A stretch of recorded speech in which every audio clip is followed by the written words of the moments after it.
ये बंदा एक लोहे के पिंजरे यानी मेटल केज में जागता है। उसके शरीर पर एक कपड़ा तक नहीं है और उसे अंदाजा भी नहीं कि वो कहाँ है। जब वो आसपास देखता है तो उसे अपने जैसे कई पिंजरे दिखते हैं जिनमें कुछ बदकिस्मत लोग कैद हैं जो जल्द ही गुलाम यानी स्लेव्स बनने वाले हैं। लेकिन जिन को इस पूरे सीन से रत्ती भर भी फर्क नहीं पड़ता, क्योंकि जब एक बैंडिट लड़की उन्हें खाना खिलाने आती है वो बड़े आराम से खड़ा होता है और पिंजरे को ऐसे चीर देता है जैसे वो कुछ भी ना हो। जब वो लड़की देखती है कि उसने इतनी आसानी से मेटल तोड़ दिया तो वो बुरी तरह डर जाती है। उसे लगता है कि वो उसे मार डालेगा, लेकिन उसे पीटने के बजाय हमारा हीरो उसे हील करता है और उसे पता चलता है कि वो डाकुओं की मदद सिर्फ इसलिए कर रही है क्योंकि उन्होंने उसके छोटे भाई को बंधक बना रखा है। अब जिन तय करता है कि इन नीच लोगों का हिसाब यहीं और अभी करना होगा।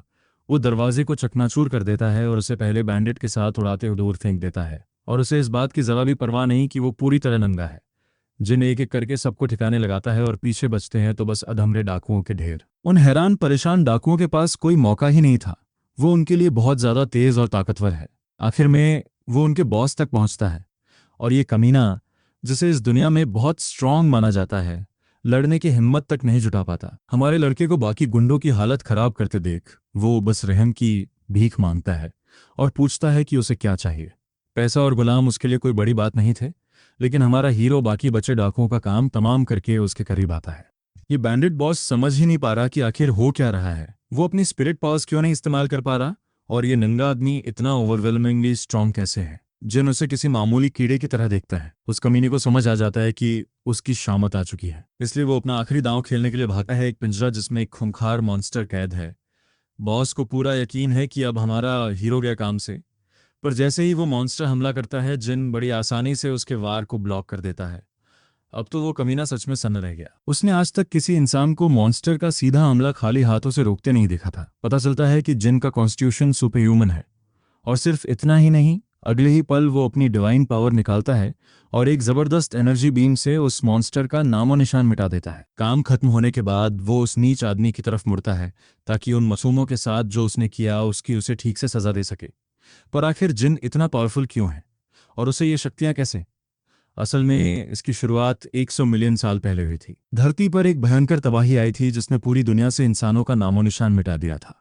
इस बर्बादी की जड़ एक रहस्यमयी वायरस था जिसने जानवरों को म्यूटेट करके डरावने मॉन्स्टर्स में बदल दिया, जिन्हें बाद में करप्टर्स कहा गया। कुछ ही सालों में ये आउटब्रेक इतनी तेजी से फैला कि मानवता ने अपनी 99% आबादी खो दी। बचे कुचे इंसान फ्रंट लाइंस पर डटे रहे और मुकाबला करने की पूरी कोशिश की, पर जल्द ही ये साफ हो गया कि इन दरिंदों के सामने पारंपरिक हथियार यानी कन्वेंशनल वॉरफेयर बेकार थे। हताशा में आकर इंसानों ने अपनों पर ही एक्सपेरिमेंट करना शुरू कर दिया।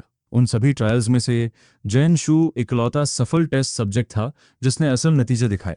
उसके साथ ही वैज्ञानिकों ने एक काउंटर वायरस बनाया जिसमें नैनो मशीन्स थे ताकि ग्रह के दूषित वातावरण को फिर से ठीक किया जा सके। अपनी इन नई बेमिसाल काबिलियतों के साथ जिन इस दुनिया का सुपर ह्यूमन मसीहा बन गया, जो हमेशा इंसानियत की आखिरी बस्तियों को बचाने की कोशिश करता रहा। लेकिन अंत में सब बेकार गया। वो बहुत देर कर चुके थे और आखिरकार आखिरी बचे हुए इंसान भी खत्म हो गए। अब जब कोई बचाने को बचा ही नहीं था तो जिन के वजूद का मकसद ही खत्म हो गया।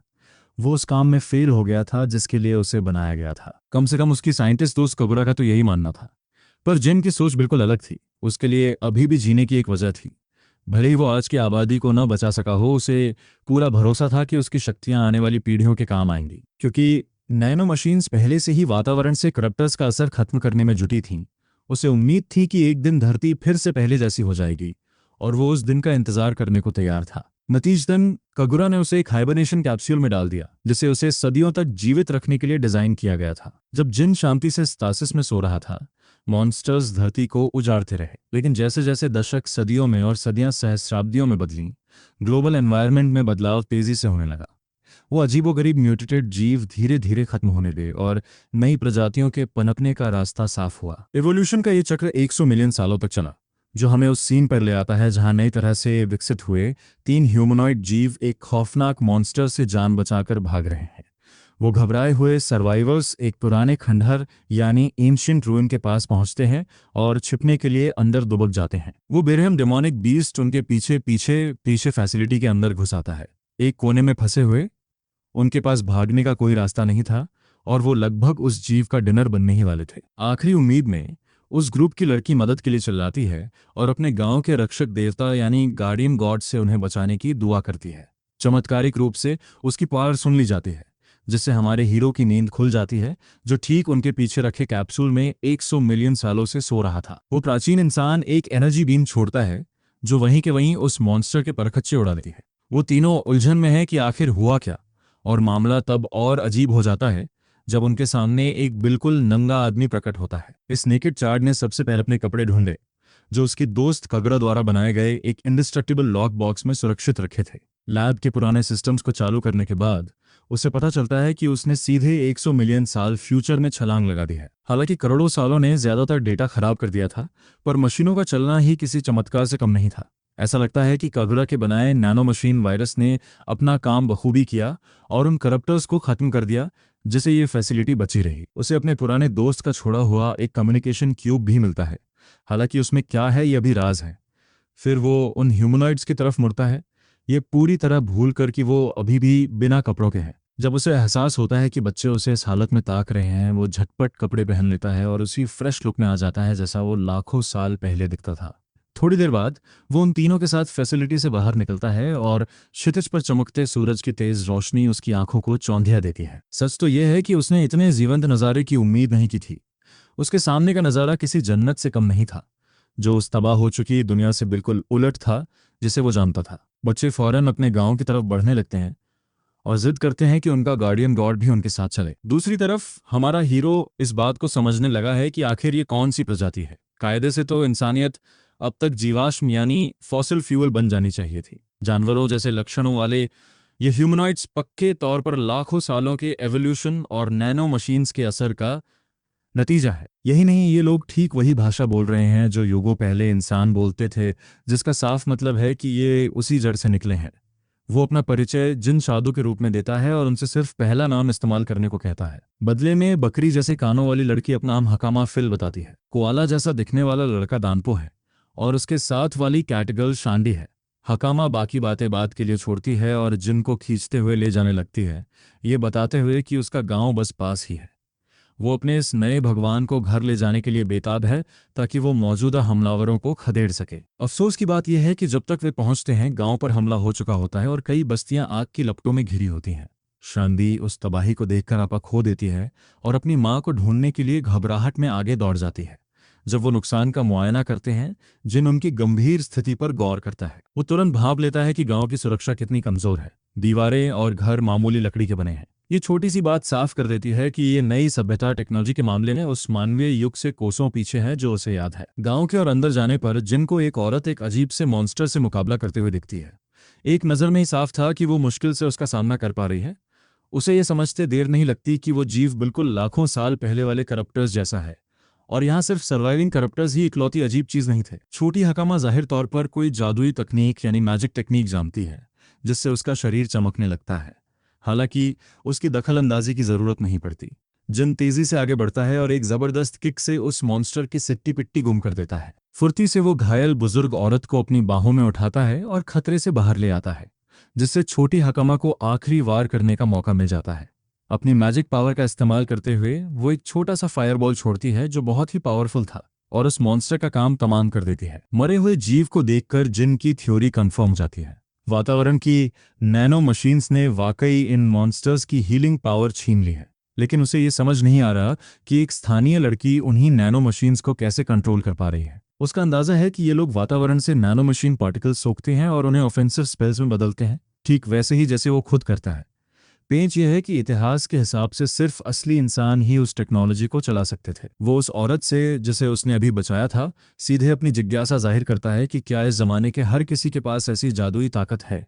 उसे समझ नहीं आता कि वो क्या कहना चाह रहा है, पर वो साफ करती है कि सिर्फ कुछ गिने चुने लोग ही इस ताकत का इस्तेमाल कर सकते हैं। उनकी संस्कृति में माना जाता है कि दैवीय शक्तियों यानी डिवाइन पावर्स वाले लोग ही इस मैजिक के हकदार हैं। उनके गांव में ऐसे सिर्फ 4 लोग हैं जिनको कड़ियां जोड़ने में ज्यादा दिमागी कसरत नहीं करनी पड़ी। डिवाइन पावर्स बस नैनो मशीन हेरफेर को समझाने का उनका पुराना और दिखावटी तरीका है। हकामा दौड़कर अपनी दादी के पास जाती है और बाकी गांव वालों के बारे में पूछती है, तो पता चलता है कि वे पहले ही सुरक्षित निकल चुके हैं। ये सुनकर उन तीनों को राहत मिलती है, हालांकि दादी इस बात से परेशान है कि बच्चे सुरक्षित जगह जाने के बजाय इस खतरनाक गांव में वापस क्यों आए। आखिर जिस जीव से वे अभी लड़े वो तो उस विशाल एडल्ट मॉन्स्टर के सामने बस एक बच्चा यानी लार्वा था, जो अभी पूरे इलाके में आतंक मचा रहा है। तभी एक दमदार आवाज तनाव को चीरती हुई आती है और बुढ़िया को भरोसा दिलाती है कि फिक्र की कोई बात नहीं है। उस विशाल हमलावर के बारे में जिसका उसने जिक्र किया, ये नया शख्स दावा करता है कि वो उसे अकेले ही ढेर कर सकता है। दलीम जाने पहचाने चेहरों को जंग के मैदान में वापस देखकर हैरान रह जाती हैं और तुरंत उस आदमी से बाकी ग्रामीणों के बारे में पूछती हैं। नीले बालों वाला योद्धा कंफर्म करता है कि बाकी सब सुरक्षित ठिकाने पर पहुंच चुके हैं। पता चलता है कि इस योद्धा के साथ आया बुजुर्ग असल में हकामा का पिता है। दोनों का इमोशनल रियूनियन होता है। जाहिर है वो जानना चाहता था कि वो कहाँ भाग गई थी। लड़की ईमानदारी से कबूल करती है कि वो सीधे उस सीलबंद दरवाजे यानी सील्ड डोर पर गई थी, जिसे सुनकर दादी को तगड़ा झटका लगता है। वो इस बात पर आग बबूला हो जाती हैं कि हकामा उस शापित इलाके में चली गई। स्थानीय कहानियों के मुताबिक उस दरवाजे के पार का इलाका सिर्फ गांव के गार्डियन गॉड का है। क्योंकि छोटी हकामा मॉन्स्टर के हमले से डरी हुई थी, वो बताती है कि वो बस देवता की मदद लेने गई थी। और जैसा कि वो गर्व से इशारा करती है, उनकी कहानियों का वो साक्षात भगवान ठीक उसके बगल में खड़ा है। दादी को जरा भी यकीन नहीं होता और वो इस अजनबी लड़के को अपना रक्षक मानने से साफ इनकार कर देती हैं। इससे भी बुरा ये कि उसके हुलिये को देखकर उन्हें लगता है कि हमारा हीरो किसी नीच प्रजाति यानी इंफीरियर स्पीशीज से है, जिससे उसे ऐसा पवित्र दर्जा देना उनकी नज़र में मजाक था। बीच में आकर छोटी शांति अपने नीले बालों वाले भाई को समझाने की कोशिश करती है कि जिन ही असली भगवान है। जवाब में उसका भाई अपनी नफरत और भेदभाव दिखाते हुए उसकी बातों को खारिज कर देता है और जिन के साधारण इंसानी कानों की तरफ इशारा करता है। उनके समाज में जिसके पास जानवरों जैसे लक्षण नहीं होते, उसे एक मामूली और तुच्छ जीव यानी लेसर बीइंग समझा जाता है। जहां तक इस बंदे को समझ आ रहा है, उसकी छोटी बहन बस एक मासूम सी गलतफहमी का शिकार है। फिर भी वो नन्ही बच्ची अपनी बात पर अड़ी रहती है और बड़े गर्व से बताती है कि इसी आदमी ने उनका पीछा कर रहे हमलावर को आसानी से धूल चटाई है। पर उसका भाई इस बात को अनसुना कर देता है और बड़े घमंड में कहता है कि वो भी किसी इन्वेडर को उतनी ही आसानी से ढेर कर सकता है। अब वो अपना ध्यान हमारे हीरो की तरफ मोड़ता है, जो पहले से ही इस फालतू के ड्रामे से बुरी तरह पक चुका है। वो नीले बालों वाला योद्धा जिनको धमकी देते हुए फौरन गांव छोड़ने को कहता है, क्योंकि उनके पास घटिया खून वाले मामूली जीवों के लिए कोई जगह नहीं है। वो बड़बोला जिनके बगल से गुजरते हुए अपनी बकवास जारी रखता है। वो खुद को लेकर इतना ओवर कॉन्फिडेंट है कि उस विशाल मॉन्स्टर को अकेले मारने के आत्मघाती मिशन पर निकल पड़ता है। वैसे इस घमंडी नीले सिर वाले का नाम सार्स है। सार्स के इस बिना सोचे समझे लिए गए फैसले को देख दादी काफी परेशान हो जाती है। फिर वो मुड़कर जिम की तरफ देखती हैं। भले ही उन्हें इस बात से फर्क नहीं पड़ता कि वो असल में कौन है, पर वो मानती हैं कि जान बचाने के लिए शुक्रिया न कहना बदतमीजी होगी। शुक्रिया करने के बाद वो जिन से एक आखिरी फेवर मांगती हैं कि वो बच्चों को सुरक्षित शेल्टर तक छुड़ाए, जबकि वो खुद जाकर ये देखेगी कि कहीं सार्स अपने अहंकार में अपनी जान न गंवा दे। जैसा कि उम्मीद थी, हमारे लड़के ने साफ मना कर दिया। उन्होंने उसके प्राइड पर सवाल उठाया था और वो चुपचाप खड़े होकर अपना अपमान नहीं सहने वाला। वो फैसला करता है कि वो इन लोगों को दिखाकर रहेगा कि वो कोई फालतू तमाशबीन नहीं है और न ही कोई नीच प्रजाति। सीन अब पास की झील की तरफ शिफ्ट होता है, जहां वो भीमकाय और घिनौना मॉन्स्टर डेरा डाले हुए हैं। सार्स वहां पहुंच चुका है और बिना डरे सीधे कॉम्बैट स्टैंस ले लेता है। अपने भाले और शरीर को जूस जैसी कड़क के बिजली से चार्ज करके वो उस दरिंदे की तरफ बिजली की रफ्तार से दौड़ता है। पलटवार करने के लिए वो कमीना मॉन्स्टर अपने ही बच्चों को गोलियों की तरह इस्तेमाल करता है। खुशकिस्मती से सार्स के इलेक्ट्रिक भाले के सामने ये चिपचिपे लार्वे टिक नहीं पाते। रास्ता साफ होते ही सार्स मौके का फायदा उठाता है और हवा में उछलकर उस हरामजादे के चेहरे पर एक जबरदस्त कट मारता है। वो मॉन्स्टर दर्द के मारे जोर से चीखता है। जाहिर है हम सब जानते हैं कि ये इतना आसान नहीं होने वाला था। सार्स तब सन्न रह जाता है जब उस मॉन्स्टर का गहरा घाव तुरंत भरने लगता है। इस झटके से वो नीला योद्धा सुन्न पड़ जाता है और मॉन्स्टर उस पर जानलेवा हमला करने वाला होता है, जिसे वो चकमा भी नहीं दे सकता। लेकिन जैसा सोचा था, जिन ऐन वक्त पर बीच में आता है और उस भारी वार को ऐसे रोकता है जैसे कोई बड़ी बात ना हो। सार्स, जो अब तक खुद को खुदा समझ रहा था, उसे हकीकत का करारा तमाचा पड़ता है और खेल तो अभी शुरू हुआ है। मॉन्स्टर पीछे हटकर दोगुनी ताकत से हमला करने के लिए झपता है, मगर मेरा हीरो उसे हमला करने का मौका तक नहीं देता। बस अपनी उंगलियों की एक मामूली सी चुटकी बजाकर जिन उस मॉन्स्टर के शरीर के आर पार एक साफ छेद कर देता है। वो घमंडी योद्धा बस अपनी फटी आंखों से ये नज़ारा देखता रह जाता है। जल्द ही बाकी सब भी झील के किनारे पहुंच जाते हैं। उनकी अभी भागने से सांस भी नहीं फूली थी कि उनके होश फिर से उड़ गए। वो देख रहे थे कि कैसे हमारा लड़का उस विशालकाय मॉन्स्टर को सिर्फ एक हाथ से रोक रहा है, जबकि वो मॉन्स्टर अपनी पूरी ताकत लगा रहा है। जिन अब इस लड़ाई से बोर होने लगा है। मामला जल्दी खत्म करने के लिए वो सार्स को कमर से पकड़कर रास्ते से हट जाता है। जैसे ही कैमरा पैन आउट होता है, हम देखते हैं कि वो विशाल मॉन्स्टर जिन की एनर्जी से पूरी तरह छलनी हो चुका है। सार्स पागलों की तरह बहस करता है कि इतने बड़े हमलों का क्या फायदा अगर वो मॉन्स्टर बार बार रीजनरेट होता रहे। शुक्र है कि जिन ने ये सब पहले ही सोच लिया था। यहीं पर नैनो मशीन्स काम आते हैं जो उस मॉन्स्टर के सेल्स को दोबारा जुड़ने से रोक रहे हैं। सार्स ने जो पहले घाव किया था वो काफी गहरा था, लेकिन वो इतना भी बड़ा नहीं था कि उसकी हीलिंग पावर को ओवरलोड कर सके। अब तक सार्स का लगभग मेंटल ब्रेकडाउन हो चुका है। वो ये हजम ही नहीं कर पा रहा कि ये मामूली दिखने वाला बंदा वाकई उनका रक्षक देवता हो सकता है। मजाक में जिन फौरन किसी भी डिवाइन कनेक्शन से इनकार कर देता है। उसे बस एक बात पता है कि उसके वजूद का मकसद ही भविष्य के लोगों की रक्षा करना और इन मॉन्स्टर्स को जड़ से मिटाना है। गुस्से में आकर वो दरिंदा गुर्राता है और अपनी भारी पूंछ घुमाता है, उस फुर्तीले हीरो को कुचलने की कोशिश में जो पानी की तरह उसके वार के बीच से निकल रहा है। जीतने की स्ट्रैटेजी तैयार कर जिन उस जीव को पीले रंग के सख्त बर्फ के क्रिस्टल्स में जकड़कर पूरी तरह जाम कर देता है। जैसे ही वो अपना आखिरी हमला चार्ज करता है जिससे उस मॉन्स्टर के परखच्चे उड़ना तय है, वो आखिरकार अपना असली परिचय देता है। वो खुद को एक ऐसा मॉन्स्टर बताता है जो इंसानियत की अपनी ही दुखद बेवकूफ़ी से पैदा हुआ है। वो एक ऐसा अवशिष्ट यानी रेलिक है जो 100 मिलियन साल की नींद से जागकर आया है। एक हथियार जिसे धरती से इस गंदगी को साफ करने के लिए बनाया गया था।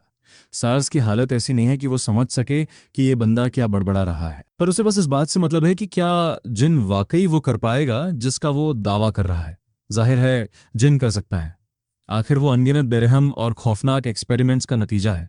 एक ऐसा हथियार जिसकी कल्पना भी नहीं की जा सकती। इंसानियत के खून से रंगे इतिहास से जन्मा हुआ वो इस दुनिया का पहला, आखिरी और इकलौता सच्चा इंसान है। अपनी बात खत्म करते ही जिन एक ऐसा अंधा कर देने वाला एनर्जी अटैक छोड़ता है जो उस मॉन्स्टर को पल भर में राख कर देता है। वो बीम इतनी ताकतवर है कि धरती के वायुमंडल को चीरकर सीधे अंतरिक्ष के वैक्यूम तक पहुंच जाती है, जिससे उस हरामजादे के दोबारा उगने का कोई चांस ही न रहे। उस मॉन्स्टर का नामो निशान मिटने के बाद सार्स के पास बोलने के लिए शब्द नहीं बचते। उसका सारा घमंड उसके मुंह पर दे मारा गया था। इस बीच झाड़ियों के पीछे छिपा कोई इस ग्रुप पर पैनी नजर रख रहा है। ये रहस्यमयी महिला असल में सिर्फ उस नए तरह के इन्वेडर की जासूसी करने आई थी जिसकी रिपोर्ट मिली थी। उसे अंदाजा भी नहीं था कि वो एक अलग ही किस्म के मॉन्स्टर को एक्शन में देख पाएगी। उसकी नज़र में राजधानी के होली नाइट्स के बड़े बड़े योद्धा भी ऐसे खतरे से अकेले टकराने की हिम्मत नहीं करते, मगर इस अनजान लड़के ने इसे बच्चों का खेल बना दिया। वो जासूस इतनी एक्साइट है कि उसे अपनी खुशी पर काबू नहीं रहा। वो फौरन ये सब अपनी गिल्ड को बताना चाहती है।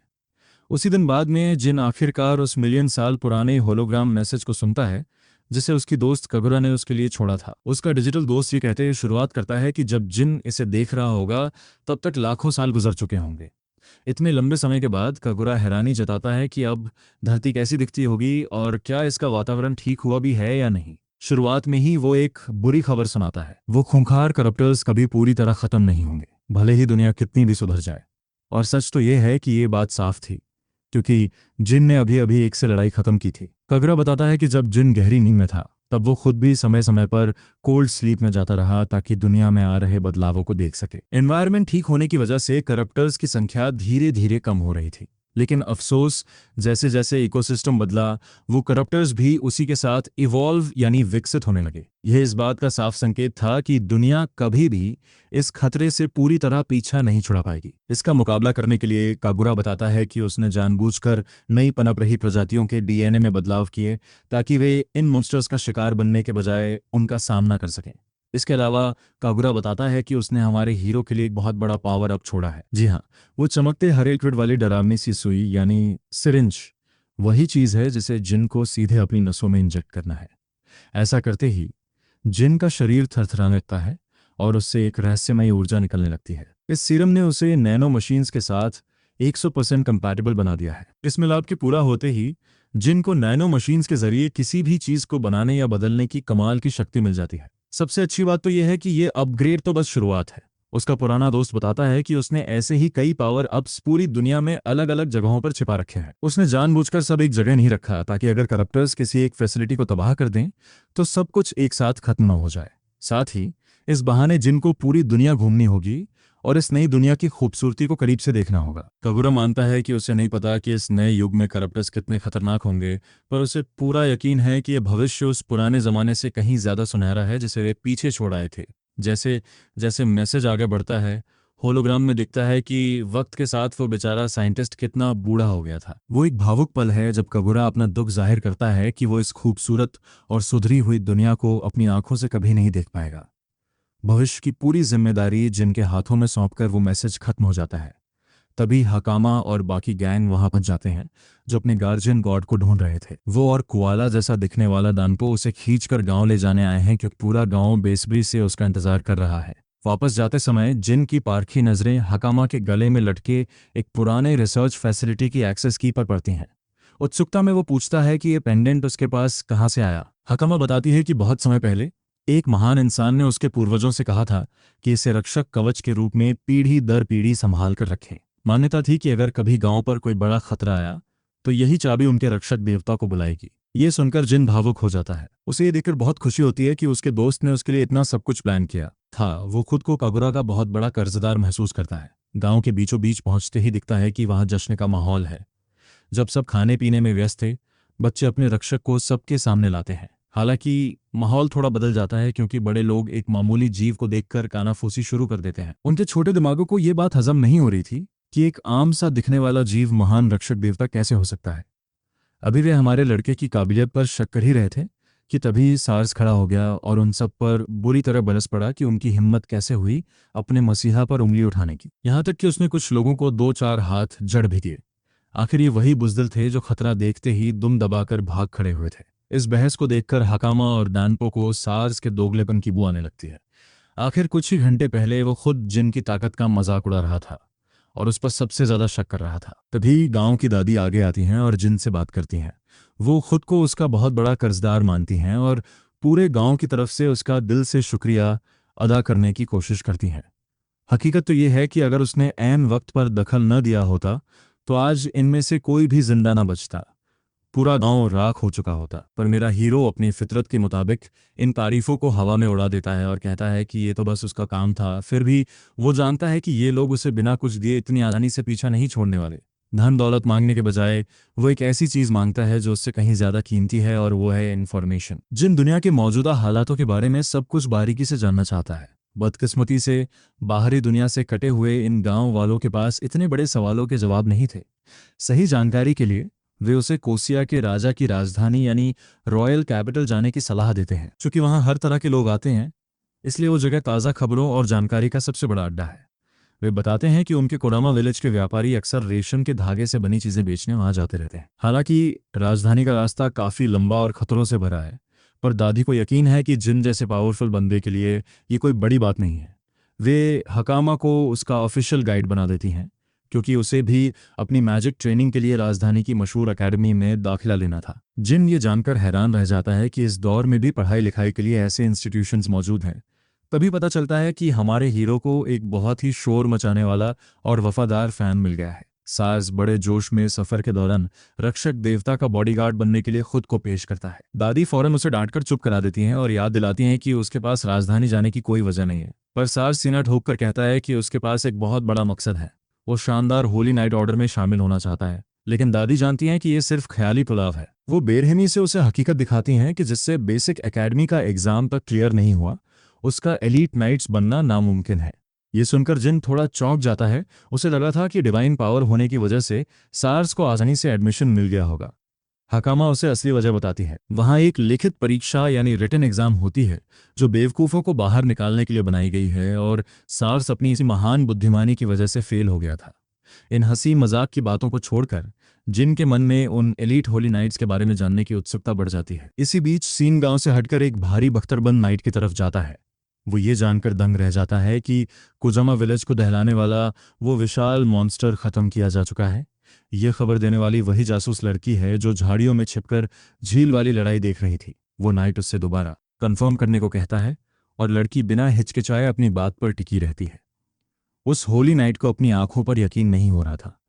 उसने कभी नहीं सोचा था कि उनके ऑर्डर के बाहर भी कोई इतना काबिल हो सकता है जो अकेले इतने बड़े दरिंदे को ढेर कर दे। उनकी बातचीत के बीच ही एक करप्टर उस लड़की पर पीछे से हमला करने की कोशिश करता है। वो नाइट बिजली की रफ्तार से अपनी तलवार निकालता है और उस मॉन्स्टर के 2 टुकड़े कर देता है। वापस महल की सुरक्षा में जाने के बजाय वो नाइट एक बड़ा फैसला लेता है। वो उस रहस्यमयी आदमी से मिलने के लिए इतना बेताब है कि वो खुद उसे ट्रैक करने निकल पड़ता है। अगली सुबह जिन ताज़ी हवा का मजा लेते हुए सोकर उठता है। उसे अभी भी यकीन नहीं हो रहा कि वो दोबारा ऐसे खूबसूरत नज़ारे देख पा रहा है। उसे थोड़ा दुख होता है कि उसका दोस्त कगुरा ये सब देखने के लिए उसके साथ नहीं है। तभी एक बच्चा उसके कपड़े लेकर आता है और रक्षक देवता से उन्हें पहनने की गुजारिश करता है। अगले सीन में हम देखते हैं कि जिन गांव के बाहर निकलने की तैयारी में है। दादी हकामा को उसकी गाइड की जिम्मेदारी ठीक से निभाने की हिदायत दे रही है, जबकि सार्स इस बात से दुखी है कि वो गाइड क्यों नहीं बन पाया। जिन उस लड़के में थोड़ी दिलचस्पी लेता है और उसके मूवमेंट्स की तारीफ करते हुए कहता है कि वो राजधानी में उसका इंतजार करेगा। ये सुनते ही सार्स किसी छोटी बच्ची की तरह खुशी से उछल पड़ता है और रक्षक देवता को विदा करते हुए उनसे हकामा का ख्याल रखने को कहता है। हकामा को भी सुरक्षित रहने की हिदायत दी जाती है और इस तरह उन दोनों का सफ़र शुरू होता है। वो लड़की और वो लंबा गबरू जवान साथ चलते हुए कई हसीन वादियों को पार करते हैं। हकामा उसे रास्ते की जानकारी देती है और जब वे कैंप लगाते हैं तो जिन पूछता है कि राजधानी अभी कितनी दूर है। पता चलता है कि बस 4 दिन की पैदल दूरी और बची है। ये उसकी उम्मीद से काफ़ी कम था, पर हकामा को इस बात की बड़ी उत्सुकता है कि वो दुनिया क्यों घूमना चाहता है। वो उसे कुछ नहीं बताता और इसे एक सीक्रेट कह देता है, पर गहराई में हमारा ये गोजो जैसा बंदा जानता है कि कगुरा की बातों के हिसाब से करप्टर्स अभी भी जिंदा है। उसने खुद भी इस युग के कुछ मॉन्स्टर्स का सामना किया है। कायदे से उनकी आबादी सिर्फ तब बढ़ती है जब वातावरण प्रदूषित हो, पर यहां तो सब कुछ साफ है। इसका मतलब है कि पर्दे के पीछे कोई है जो ये सब कर रहा है और उसकी जांच जरूरी है। जिन को सोच में डूबा और सीरियस देखकर हकामा थोड़ा डर जाती है, इसलिए वो उससे माफी मांगता है।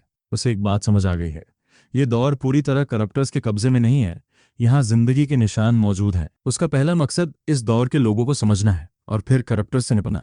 मॉन्स्टर्स पर रिसर्च करना तो उसके लिए खेल है, वो कभी भी कर सकता है। इसके अलावा वो हकामा से रिक्वेस्ट करता है कि उसे रक्षक देवता कहना बंद करे। वो उसे जरूरत से ज्यादा सामान दे रही थी, इसलिए वो जोर देता है कि वो उसे सिर्फ जिन कहकर बुलाए। तभी घोड़े के दौड़ने की आवाज उन दोनों का ध्यान खींचती है।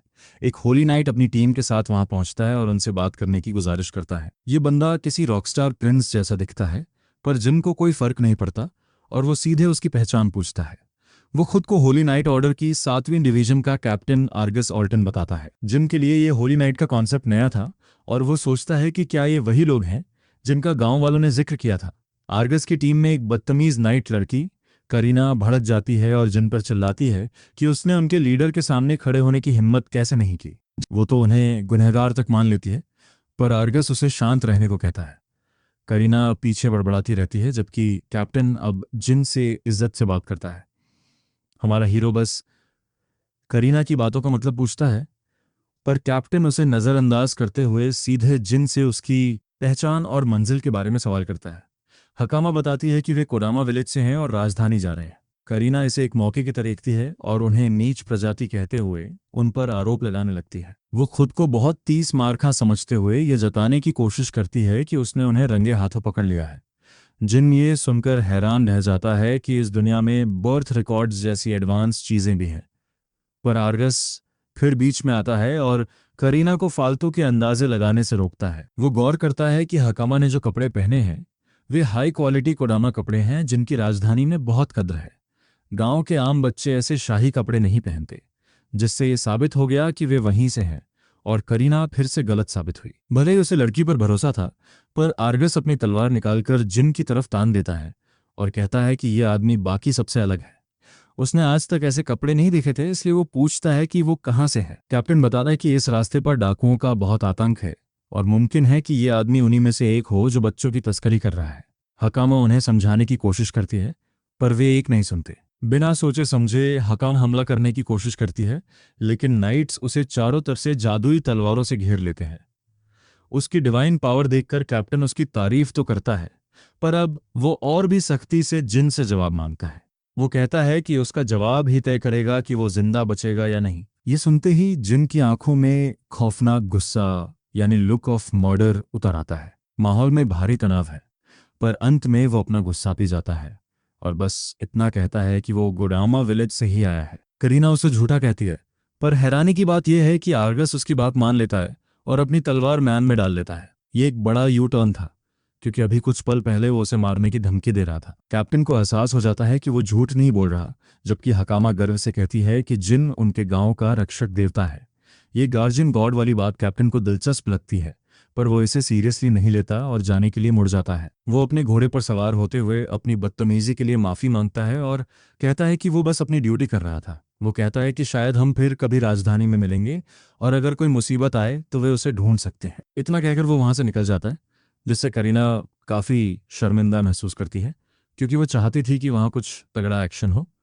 यहाँ तक कि जिन भी उस लड़की की ड्रामेबाजी की लत को देखकर कंफ्यूज है। अगले सीन में हम नाइट्स की टीम को रास्ते में देखते हैं। करीना अभी भी चिड़ी हुई है और कह रही है कि वो आदमी संदिग्ध था और उसे ऐसे छोड़ना नहीं चाहिए था। तब आर्गस उसे हकीकत का आईना दिखाते हुए कहता है कि उसे अंदाजा भी नहीं कि असल में नीच प्रजाति कौन है। उसकी साथी रिया भी इस बात से सहमत होती है, जिसे सुनकर करीना के होश उड़ जाते हैं। वे बताते हैं कि जिन और उनके बीच की ताकत का अंतर जमीन आसमान का था। आर्गस ने एक ही बार में 3 मूव्स करने की कोशिश की थी, पर उसका मन उसे गवाही ही नहीं दे रहा था। उसे एहसास हो गया था कि जिन, जिसका हाथ जेब में था, उसके वार करने से पहले ही उसे काउंटर कर देगा। मुझे नहीं पता कि ये कैसे मुमकिन है, पर हमारे प्रोटेगनिस्ट के लिए एक लाइक तो बनता है। यही नहीं, आर्गस ने अपनी डिवाइन पावर इस्तेमाल करने की कोशिश की, पर जिन के सामने उसकी पावर ने काम ही नहीं किया। वही मूव जिससे उसने हकामा को आसानी से घेर लिया था, वो जिन पर बेअसर था। रिया का हाल भी ऐसा ही हुआ। इसका मतलब था कि उनकी और जिन की ताकत में कई जन्मों का फासला है। आर्गस के मुताबिक ऐसा कारनामा उनके नाइट्स ऑर्डर का सुप्रीम कमांडर ही कर सकता है। कैप्टन समझाता है कि वे एक ऐसे मॉन्स्टर से मिले थे जो सबसे अलग है, और करीना की गलती माफ है क्योंकि वो नहीं है। उसे शक है कि गांव के उस बड़े मॉन्स्टर को इसी बंदे ने मारा होगा। वो कहता है कि बिना जानकारी के ऐसे आदमी पर हमला करना खुदकुशी के बराबर है। उसे खुशी है कि जिन शांत स्वभाव का है। फिलहाल उनका मकसद राजधानी जाकर अपनी गिल्ड को डाकुओं और इस स्थिति की जानकारी देना है। आर्गस के मन में अब उस रक्षक देवता का ख्याल घर कर गया है। उसे लगता है कि अगर वो आदमी उनका साथी बन जाए तो देश की आधी मुश्किलें तो वैसे ही खत्म हो जाएंगी। अगले सीन में जिन और हकामा फिर से रास्ते पर है। वो कहता है कि कल उन्हें काफ़ी दिलचस्प लोग मिले थे और वो सोचता है कि क्या बाकी सभी होली नाइट्स भी उतने ही ताकतवर हैं जितना वो कैप्टन था। लेकिन हकामा साफ कर देती है कि आर्गस कोई मामूली योद्धा नहीं था। नाइट्स ऑर्डर में भी सिर्फ सबसे बेहतरीन योद्धाओं को ही होली नाइट्स का खिताब मिलता है और वे उनके लीडर बनते हैं। आर्गस अपनी लीग में सबसे टॉप पे है। वो हाथों के इशारे से बताती है कि उस दिन उसकी स्पिरिट आर्ट कितनी तेजी से एक्टिवेट हुई थी, एक ऐसा शब्द जिससे हमारा हीरो बिल्कुल अनजान है। जाहिर है इस मौजूदा दौर में रूहानी ताकतों यानी स्पिरिट्स की मदद लेने को ही डिवाइन पावर कहा जाता है, और इन ताकतों को बढ़ाने की तकनीक को स्पिरिट मेथड या स्पिरिट आर्ट्स कहते हैं। दूसरे शब्दों में, कगुरा और जिन की नैनो मशीन्स को यहाँ के लोग अपनी समझ से परे कोई रूहानी शक्ति मान रहे हैं। जिन जानता है कि इस जमाने के लिए उनकी टेक्नोलॉजी किसी डरावनी फैंटेसी जैसी होगी, पर उसे करीना की वो नफरत भरी बातें याद आती हैं जो उसने नीच प्रजातियों यानी लेसर बीइंग्स के लिए कही थी। जिन इस शब्द में दिलचस्पी लेता है और उसे पता चलता है कि इस दौर में कई अलग अलग नस्लें रहती हैं, यहाँ तक कि कीड़ों और मछलियों जैसे दिखने वाले लोग भी हैं। दादी की बातों के हिसाब से कुछ नस्लें तो सिर्फ पानी या खास इलाकों में ही जिंदा रह सकती हैं। वक्त के साथ सब बदल गया क्योंकि जीवों ने खुद को माहौल के हिसाब से ढाल लिया इवॉल्व। ये बात जिन को काफी दिलचस्प लगती है। उसे एहसास होता है कि 100 मिलियन साल बाद शुरू हुए इस इवोल्यूशन चक्र के पीछे जरूर मानवता के कुछ बचे कुचे लोग ही रहे होंगे। वो इस बड़ी धारणा पर ज्यादा दिमाग नहीं लगाना चाहता। इसके बजाय जिन को समझ आता है कि जो लोग वक्त के साथ खुद को नहीं बदल पाए वे आज मजाक बनकर रह गए हैं। उन्हें ही नीच प्रजाति या इन्फीरियर स्पीशीज कहा जाता है। चूंकि वे खुद को ढाल नहीं सकते, इसलिए उन्हें समाज में सबसे नीचे और कमजोर माना जाता है। यहाँ तक कि समाज उनके साथ इंसानों जैसा बर्ताव भी नहीं करता और उन्हें गुलाम बनाकर बेच दिया जाता है। इस दौर में गुलामी यानी स्लेवरी का वजूद जिनको काफी खटकता है, लेकिन हकामा अपनी राय पर अटल है। वो बड़ी मासूमियत से कहती है कि उनके और उन नीच जीवों के बीच कोई खास फर्क नहीं है। उसे समझ नहीं आता कि लोग दूसरों के साथ बुरा बर्ताव सिर्फ इसलिए क्यों करते हैं क्योंकि वे उनसे अलग दिखते हैं। हर इंसान अपने आप में थोड़ा अजीब होता है। उसकी ऐसी बातें सुनकर जिन इस छोटी सी लड़की के कैरेक्टर से काफी इंप्रेस होता है। उनकी बातचीत चल ही रही थी कि तभी उनके सामने एक बदहाल और पिटा हुआ बच्चा आता है। वो सड़क पर गिर पड़ता है और उनसे मदद की भीख मांगता है। जैसे ही हकामा उसकी तरफ दौड़ती है, जिन गौर करता है कि इस बच्चे के कान जानवरों जैसे नहीं है, जिसका मतलब है कि ये एक शुद्ध इंसान है। वो बच्चा सर से पांव तक जख्मों से भरा है। ये चोटें किसी मामूली हादसे की नहीं लग रही। हकामा उसे उठाने की कोशिश करती है, जबकि जिन उसे ठीक करने के लिए अपनी पावर एक्टिवेट करता है। पर शुक्रिया अदा करने के बजाय वो बच्चा अचानक अपना नाटक बंद कर देता है और हकामा की गर्दन पर चाकू रख देता है। वो धमकी देता है कि अगर जैन अपनी जगह से 1 इंच भी हिला तो वो लड़की को मार डालेगा। हालात जिन की उम्मीद से बिल्कुल उलट हो गए। अब उसे पक्का यकीन हो गया कि ये सब एक जाल था। वो फौरन अपने आसपास के इलाके को स्कैन करता है ताकि छिपे हुए लोगों का पता लगा सके। तभी हवा में से एक आदमी प्रकट होता है जो पर उस नीले बालों वाले बच्चे की तारीफ करता है कि उसने उसके निर्देशों का बखूबी पालन किया। इस काबिलियत को स्टेल्थ कैमोफ्लेज कहा जाता है। ये नैनो मशीन्स के जरिए आसपास के नज़ारों को सोखकर एक अदृश्य चोगा इनविजिबिलिटी क्लोक तैयार करती है। इसकी बस एक ही कमजोरी है कि हिलते ही अदृश्यता खत्म हो जाती है। पर इन लोगों ने इसका इस्तेमाल बहुत चालाकी से किया था। वो डाकुओं का कैप्टन जिन को नीच प्रजाति कहकर चिढ़ाता है और उसके शानदार कपड़ों पर नजर गिराता है। वो भी वही सवाल पूछता है कि जिन कहाँ से आया है, पर हमारा हीरो एकदम स्टोन कोल्ड मोड में है और कोई जवाब नहीं था। हकामा घबराहट में उसे पुकारती है, जबकि कैप्टन धमकी देता है कि अगर वो हिला भी तो लड़की की जान ले लेगा। हकामा फिर से खुद कुछ करने की कोशिश करती है, पर जिन उस पर जोर से चिल्लाता है कि वो अपनी पावर इस्तेमाल ना करे। वो नहीं चाहता कि वो ऐसी ताकत इंसानों के खिलाफ इस्तेमाल करे, क्योंकि ये बहुत खतरनाक हो सकती है। नन्ही लड़की समझ नहीं पाती कि क्या करे। इधर डाकुओं का कैप्टन खुश हो रहा है कि उसे एक ऐसी लड़की मिल गई जिसके पास डिवाइन पावर है। वे जिन से पूछते हैं कि क्या उसके पास भी ऐसी ताकत है, पर हमारा हीरो मिस्ट्री बने रहने के मूड में है। गुस्से में आकर वो गुंडा उसे लात मारकर नीचे गिरा देता है और याद दिलाता है कि नीच प्रजाति को अपनी औकात में रहना चाहिए। कैप्टन अपने साथी को टोकता है कि उनके माल गुड्स को नुकसान न पहुंचाए। वैसे भी उन्हें उम्मीद नहीं थी कि जिन जैसे दिखने वाले बंदे की अच्छी कीमत मिलेगी। उन्हें अंदाजा भी नहीं था कि जिन के पास कोई पावर हो सकती है, क्योंकि वो उनके लिए बस एक मामूली इंसान था। वहीं दूसरी ओर हकामा को एहसास होने लगता है कि ये वही डाकू और गुलामों के सौदागर हैं जिनके बारे में आर्गस ने चेतावनी दी थी। डाकुओं का लीडर लड़की को काबू करने के लिए अपना मंत्र यानी स्पेल एक्टिवेट करता है, जबकि हकामा को डर सता रहा है कि अब वे गुलामों की तरह बेच दिए जाएंगे। अगले सीन में बड़े मजेदार तरीके से जिन उसे नींद से जगाता है। भाई के शरीर पर शर्ट नहीं है, क्योंकि उन बेवकूफ़ों ने उसका सारा ड्रिप और कपड़े लूट लिए हैं, सिवाय उसके अंडरवियर के। हकामा ठीक लग रही है, पर वो हैरान है कि वे कहाँ हैं। ये कोई कैदखाना कंटेनमेंट फैसिलिटी जैसा लग रहा है जहां बाकी गुलाम रखे गए हैं। जिन समझाता है कि ये डाकुओं का अड्डा है और उन लोगों की तरफ इशारा करता है जिन्हें उनसे पहले पकड़ा गया था। इन सब की हालत बहुत खराब है, जिनमें से ज़्यादातर नीच प्रजातियां हैं। नज़ारा काफ़ी दुखद है, पर मजाक की बात यह है कि हकामा को इस बात की ज़्यादा फिक्र है कि ये आदमी सबके सामने नंगा चेस्ट आउट क्यों घूम रहा है। जिन बताता है कि अजीब दिखने की वजह से उन्होंने उसके कपड़े छीन लिए, पर लड़की इस बात पे हैरान है कि बिना कपड़ों के भी इस आदमी का कॉन्फिडेंस कम नहीं हुआ। लगता है कि जिन के लिए यही लुक सबसे ज़्यादा आरामदायक है, पर इन सबसे हटकर वो ये जानना चाहती है कि उसने तब मुकाबला क्यों नहीं किया। अपनी दैवीय शक्ति से वो उन्हें एक बार में ख़त्म कर सकता था। इससे पहले कि वो जवाब देता, पुअर ब्रेकफास्ट लेकर अंदर आती है। उन्हें जागा हुआ देखकर वो उन्हें खाना ऑफर करती है। हकामा गुस्से में है, पर पुअर को इस बात से फ़र्क नहीं पड़ता कि वे उससे नफरत करते हैं या नहीं, क्योंकि उसे कभी माफ़ किए जाने की उम्मीद ही नहीं थी। वो मासूम लड़की चिड़ी हुई है, पर जिन उस नीले बालों वाली लड़की पुअर को दयालु कहकर सबको चौंका देता है। उस नकली गुनहगार के लिए ये एक बड़ा झटका था, पर असलियत में जिन कहता है कि बुरे लोगों को इस बात की परवाह ही नहीं होती कि कोई उनसे नफरत करता है या उन्हें माफ़ी मिलनी चाहिए। सिर्फ ये सोचना कि पुअर इन बातों के बारे में फिक्रमंद है, ये साबित करने के लिए काफ़ी था कि वो दिल की अच्छी है। खैर, अंडरवियर वाला हमारा हीरो अब ये नाटक बंद करता है और असली काम पर डर के मारे वो आदमी भागने की कोशिश करता है, पर सब बेकार है। निचली मंजिल के कैदियों तक सिर्फ उसकी दर्दनाक चीखें पहुंचती हैं। पुअर को एहसास होता है कि ये चीखें उसके साथियों की हैं। वो सोचने लगती है कि आखिर ये जिन है कौन। हकामा बड़े आराम से बताती है कि ये बंदा एक चलता फिरता भगवान है और फिक्र की कोई बात नहीं है, वो अकेले सब संभाल लेगा। फिलहाल उन्हें उसके कहे अनुसार बाहर निकलना है।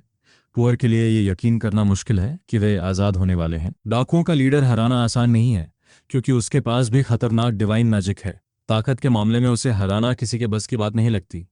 पर जब तक पुअर ये सब सोच रही थी, हमारा हीरो उस लीडर को घुटनों पर ला चुका था। वो बॉस जिन के सामने गिड़गिड़ाता है और उसे पैसों का लालच देता है, यहाँ तक कि उसे गुलाम देने की बात भी करता है। वैसे पुअर का भाई भी इसी कमरे में कैद है। गुलामों का ऑफर सुनकर जिन को घृणा होती है। वो बॉस के सामने ही एक और गुंडे को खत्म कर देता है, जबकि डाकुओं का लीडर समझ नहीं पाता कि हो क्या रहा है। इस आदमी की दैवीय शक्तियों यानी उन शानदार एब्स और पावर्स के सामने उसकी स्पिरिट आर्ट्स काम ही नहीं कर रही थीं। और सबसे बड़ा राज तो यह है कि जिन को ये ताकत मिली कहां से। जिन मजाक में उस क्लाउन को कच्चा विलन, हाफ बेक्ड विलन कहता है, क्योंकि असली विलेन तो कम से कम हार सामने देखकर भागना जानते हैं, पर ये डाकू लीडर और उसके चमचे सिर्फ दूसरों को नीचा दिखाना जानते थे और इसी वहम में थे कि वे जीत सकते हैं। पर जैसे ही उन्हें हार का डर सताता है, वे भीख मांगने लगते हैं। सच कहूं तो ये ज़बानी पिटाई काफ़ी सुकून देने वाली है। जिन की सलाह मानकर डाकू लीडर भागना शुरू करता है। वो सीधे लिफ्ट के पास जाता है और लीवर खींच देता है, जिससे उनका सीक्रेट हथियार, एक पिंजरे में बंद मॉन्स्टर, आज़ाद हो जाता है। जिन ये देखकर हैरान है कि उनके पास एक करप्टेड जीव है।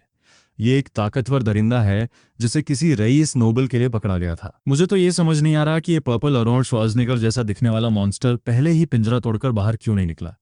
डाकू लियर जिन को चुनौती देकर काफी खुश है और कसम खाता है कि वो सब कुछ तहस नहस कर देगा। वो मॉन्स्टर अपनी भयंकर गर्जना के साथ हमला करता है। पहला बार जिन को कुचलने के लिए होता है, पर जिन उसे ब्लॉक कर देता है। डाकू लीडर ये देखकर सन्न रह जाता है कि जिन की ताकत के सामने वो मॉन्स्टर भी कुछ नहीं है। मेरा मतलब है उसकी मांसपेशियों यानी मसल्स की ताकत। इस बीच जिन बताता है कि वो पैदा ही एक सुपर ह्यूमन बॉडी के साथ हुआ था, जिसकी मांसपेशियां एक आम इंसान के मुकाबले कई गुना ज्यादा ताकतवर है। अब वार करने की बारी उसकी थी। उसने उस दरिंदे को एक जोरदार लात मारी और अपनी असली ताकत दिखाने का वादा किया। भाई ने सीधे गोकू की तरह एक कमेहमेया लहर छोड़ दी, जिसने एक ही झटके में उस मॉन्स्टर के चिथड़े उड़ा दिए। इतनी लंबी चौड़ी बकवास करने के बाद डाकू लीडर फिर से अपने घुटनों पर आ गया। जिन उसे घृणा से देखता है और सोचता है कि ये नीच इंसान अब आगे क्या करेगा। जब उसके पास कोई रास्ता नहीं बचा तो वो कमीना गिड़गिड़ाने लगा और रहम की भीख मांगने लगा। मगर मेरे सफेद बालों वाले इस शानदार राजा जिन ने उसके चेहरे पर एक जोरदार हुक जड़ दिया और उसे माफ करने से साफ इनकार कर दिया। मामला सुलझने के बाद उसने अपना ऑरा फॉर्मिंग ड्रिप कपड़े वापस लिया और बच्चों से इंतजार कराने के लिए पहले ही माफी मांग ली। सबसे पहले वो डाकुओं के खिलाफ ठोस सबूत जुटाने के लिए कुछ दस्तावेज चेक करना चाहता है। एक दराज खोलने पर उसे कुछ दिलचस्प नोट्स मिलते हैं। उन्हें देखकर शायद आपको लगे कि इस बंदे की लॉटरी लग गई है, पर हकीकत यह है कि हमारे हीरो को जरा भी अंदाजा नहीं कि वो पढ़ क्या रहा है। भाषा उसके लिए एकदम नई है, इसलिए वो हकामा की मदद लेता है। फिर भी जिन ये समझ नहीं पा रहा कि ये डाकू आखिर उस करप्टेड मॉन्स्टर का इस्तेमाल क्यों कर रहे थे। अपने शक को दूर करने के लिए वो उस मरे हुए मॉन्स्टर के अवशेषों की जांच करता है। इस तरह वो कमरे में तैरती नैनो मशीन्स के कैमरों तक पहुंच जाता है। जिन कम से कम पिछले हफ्ते का रिकॉर्ड देखना चाहता है और उसे अपनी पसंद का एक फुटेज मिल जाता है। पता चलता है कि एक रईस नोबेल उस मॉन्स्टर के साथ इनके पास आया था, पर उसने ये नहीं बताया कि वो उस जीव के साथ करना क्या चाहता है। जाते जाते उस शातिर विलेन ने बस एक इशारा किया कि जल्द ही ये देश तबाह होने वाला है। जिन इस बात को गांठ बांध लेता है। उधर कैद से छोटे बच्चों की तरफ सीन कट होता है, जहां पुअर अपने छोटे भाई से दोबारा मिलती है। दोनों एक दूसरे को गले लगाते हैं और राहत महसूस करते हैं कि किसी को गहरी चोट नहीं आई। वो मुड़कर जिन को भगवान कहकर पुकारती है और उसका शुक्रिया अदा करती है, पर भाई को ये नाम पसंद नहीं आता। इसके अलावा वो लाल वर्दी वाले उन लोगों के बारे में पूछता है जो डाकुओं को पकड़ रहे हैं। पता चलता है कि वे गिल्ड के कर्मचारी हैं। वहीं पास में खड़ा वो शानदार बालों और दाढ़ी वाला आदमी इस शहर का गिल्ड मास्टर है। वो आदमी जिन की तरफ खिंचा चलाता है और पूछता है कि क्या उसका इस घटना से कोई लेना देना है। हमारा हीरो अपनी बात कंफर्म करता है, जिस पर पादरा अपना परिचय गिल्ड मास्टर के रूप में देता है और उसकी मदद के लिए शुक्रिया अदा करता है। वो जिन को देखकर दंग है कि कैसे कोई बिना एक खरोंच खाए इतने सारे गुंडों को हरा सकता है। भले ही हुलिये से वो एक नीच प्रजाति जैसा लग रहा था, पर पादरा समझ गया था कि ये बंदा कोई मजाक नहीं है। गिल्ड मास्टर बताता है कि इस घटना से बहुत नुकसान हुआ है और डाकुओं को खत्म करने की रिक्वेस्ट्स अब तक के सबसे ऊंचे लेवल पर है। ये सुनकर जिन थोड़ा हैरान होता है, क्योंकि उसे लगा था कि यहाँ का कोई भी लॉर्ड डाकुओं को पकड़ना अपनी पहली प्राथमिकता मानेगा। गिल्ड मास्टर हंसते हुए कहता है कि लॉर्ड के पास भी इतना अधिकार नहीं है।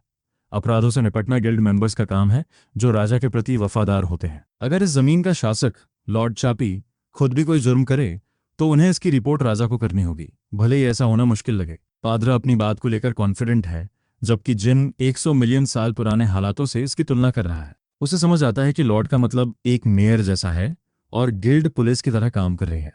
फिर भी लॉर्ड चैपी ऐसा शख्स नहीं है जिस पर आसानी से भरोसा किया जा सके। जैन डाकुओं से मिले सारे दस्तावेज सौंप देता है और पूछता है कि क्या ये गिल्ड के काम आएंगे। गिल्ड मास्टर उनमें से एक को पढ़ता है और उसे एहसास होता है कि ये उन लोगों की लिस्ट है जो डाकुओं के साथ व्यापार करते थे। इस लिस्ट की मदद से वे पूरे ग्रुप को आसानी से गिरफ्तार कर सकते हैं। उत्सुकतावश जिन पूछता है कि क्या शहर के लॉर्ड का नाम भी इस लिस्ट में है, पर हैरानी की बात यह है कि लॉर्ड चैपी का नाम कहीं नहीं था। वो एक शातिर विलेन है जो अपने निशान मिटाना जानता है। फिलहाल जिन इस बारे में ज्यादा कुछ नहीं कर सकता। उसने गुलामों को आजाद कराने में मदद की है, इसलिए वो जानना चाहता है कि अब उनका क्या होगा। गिल्ड मास्टर भरोसा दिलाता है कि अगर किसी गुमशुदगी की रिपोर्ट दर्ज है तो गिल्ड उन्हें घर पहुंचाने की जिम्मेदारी लेगी। लेकिन जिनके पास ऐसा कुछ नहीं है, उनके पास जाने के लिए कोई जगह नहीं है। सिस्टम बहुत बेकार है क्योंकि वो पुअर और नीनो जैसे बच्चों का ख्याल नहीं रखता जिन्होंने अपने माता पिता को खो दिया है। इसलिए जिन उनके लिए किसी शेल्टर आश्रम के बारे में पूछता है। चौंकाने वाली बात यह है कि इस दौर में शहर में कोई शेल्टर ही नहीं है। पादरा सिर्फ इन बच्चों के लिए काम ढूंढ सकता है, पर चूंकि वे दोनों नीच श्रेणी में आते हैं इसलिए काम मिलना भी बहुत मुश्किल होगा। बच्चे उदास हैं और जिन निराश है कि इस दुनिया में भी सब कुछ वैसा ही है। वो इन बच्चों को अकेला नहीं छोड़ना चाहता, भले ही काम न मिले। तभी उसके दिमाग में एक आइडिया आता है और वो उनसे पूछता है कि क्या वे कहीं और काम करने को तैयार हैं।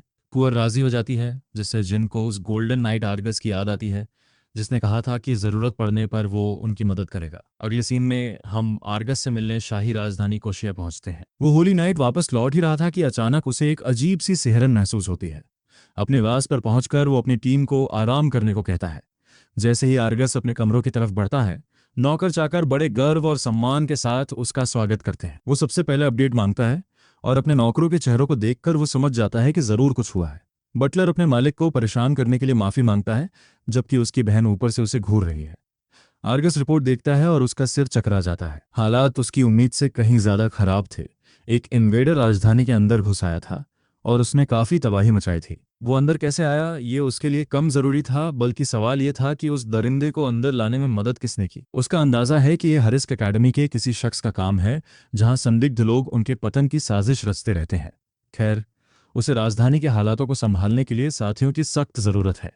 और इसी वक्त जिन और उसका ग्रुप राजधानी के लिए अपना सफर दोबारा शुरू करते हैं। इस मिशन के बीच 3 दिन गुजर गए। पुअर सोचने लगी कि क्या राजधानी में उनके जैसे लोगों के लिए वाकई कोई काम होगा।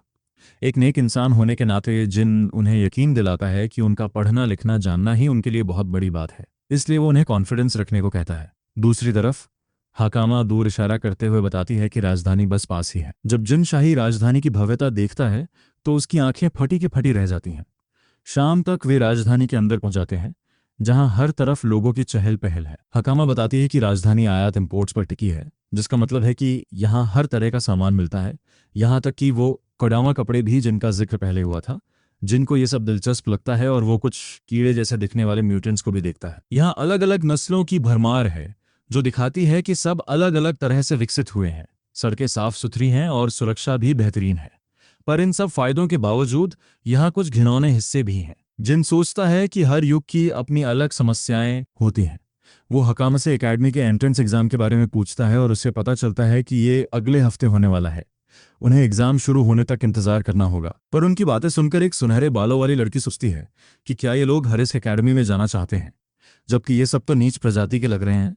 हम होटल के कमरों में पहुंचते हैं, जहां हकामा और नीनो आरामदायक बिस्तरों पर कूद पड़ते हैं। आखिरकार उन्हें एक अच्छी जगह सोने को मिली। राजधानी पहुंचने का अपना शुरुआती लक्ष्य पूरा करने के बाद जिन अब आगे के बारे में सोचता है। भले ही ये एक नया दौर है, पर जिंदा रहने के लिए पैसे तो कमाने ही होंगे। वैसे डाकुओं को खत्म करने के बदले उसे अच्छी खासी रकम मिली थी, पर वो जानता है कि 4 लोगों के लिए ये ज्यादा दिन नहीं टिकेगी। फिर इन बच्चों के लिए काम ढूंढने की समस्या भी है और इसका तुरंत हल सिर्फ आर्गस से मिलना ही है। हालांकि फिलहाल उन्हें नहीं पता कि वो कहाँ है या उससे कैसे संपर्क किया जाए। जिन कई विकल्पों पर विचार करता है और करप्टर्स की जांच को अपनी प्राथमिकता बनाता है। वो जानता है कि इस दौर में कुछ लोग ऐसे मॉन्स्टर्स का इस्तेमाल अपने फायदों के लिए कर रहे हैं। करप्टर्स स्वभाव से बहुत खतरनाक होते हैं, इसलिए उन्हें ऐसे ही नहीं छोड़ा जा सकता। इस बार वो दुनिया को दोबारा तबाह नहीं होने देगा। खैर, वो सहज भाव से हकामा से पूछता है कि यहाँ के लोग रिसर्च के लिए क्या करते हैं। पता चलता है कि वे या तो किताबें पढ़ते हैं या किसी जानकार से सलाह लेते हैं। किताबें बहुत महंगी होती हैं, यहाँ तक कि गांव में भी वे सब मिलकर एक किताब खरीदते थे। वहीं शाही राजधानी में एक शानदार लाइब्रेरी है, जिससे रिसर्च करना आसान हो जाता है। जिनको ये आइडिया पसंद आता है, क्योंकि अब वो उस लाइब्रेरी का इस्तेमाल करके उन सुरागों को ढूंढ सकता है जो कागुरा ने लैब के बारे में छोड़े थे। अगले सीन में भाई रिसेप्शनिस्ट के डेस्क पर है, पर वो लड़की उसे लाइब्रेरी इस्तेमाल करने से साफ मना कर देती है। चूंकि किताबें राष्ट्रीय संपत्ति मानी जाती हैं, इसलिए हर किसी को अंदर जाने की इजाजत नहीं है। सिर्फ किसी मान्यता प्राप्त एकेडमी के छात्र या रईस ही वहां जा सकते हैं। हमारे हीरो के लिए एक और मुश्किल। हकामा मजाक में जिन को याद दिलाती है कि वो तो अभी पढ़ भी नहीं सकता, हालांकि वो अक्षर सीखने की पूरी कोशिश कर रहा है। भाषा पर पूरी पकड़ बनाने में उसे थोड़ा समय लगेगा। भाई अपना सिर खुजला रहा है, जैसे उसे किसी एग्जाम की तैयारी करनी हो, जबकि 2 नकाबपोश लोग चुपके से उन पर नजर रख रहे हैं। वे जिन के पास आते हैं, पर बातचीत की शुरुआत एक जोरदार मुक्के से होती है।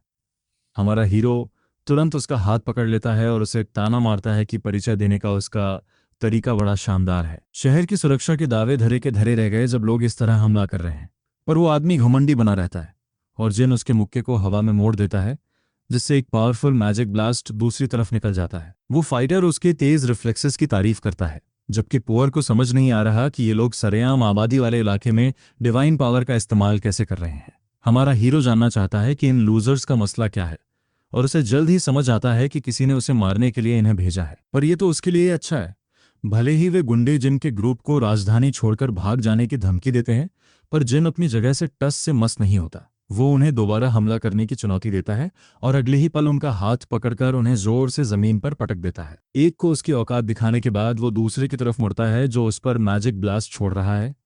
जिन वार को चकमा देने के बजाय उसे सीधे अपने हाथों से रोकता है, जिससे उस गुंडे को लगता है कि उसने भारी नुकसान पहुंचाया है। पर धुएं के पीछे से एक हाथ निकलता है और वो उस आदमी को ऐसे उठा लेता है जैसे उसका कोई वजन ही न हो। गंभीर लहजे में जिन उनका मजाक उड़ाता है कि वे उसे चुनौती देने के लिए बहुत ज्यादा कमजोर हैं, अगर उनमें लड़ने की हिम्मत बची है तो। भाई सच में इस कहानी का गोजो सटोरी है। इस बीच उसका शिकार ये सोच रहा है कि एक नीच प्रजाति के जीव में इतनी ताकत कहाँ से आई।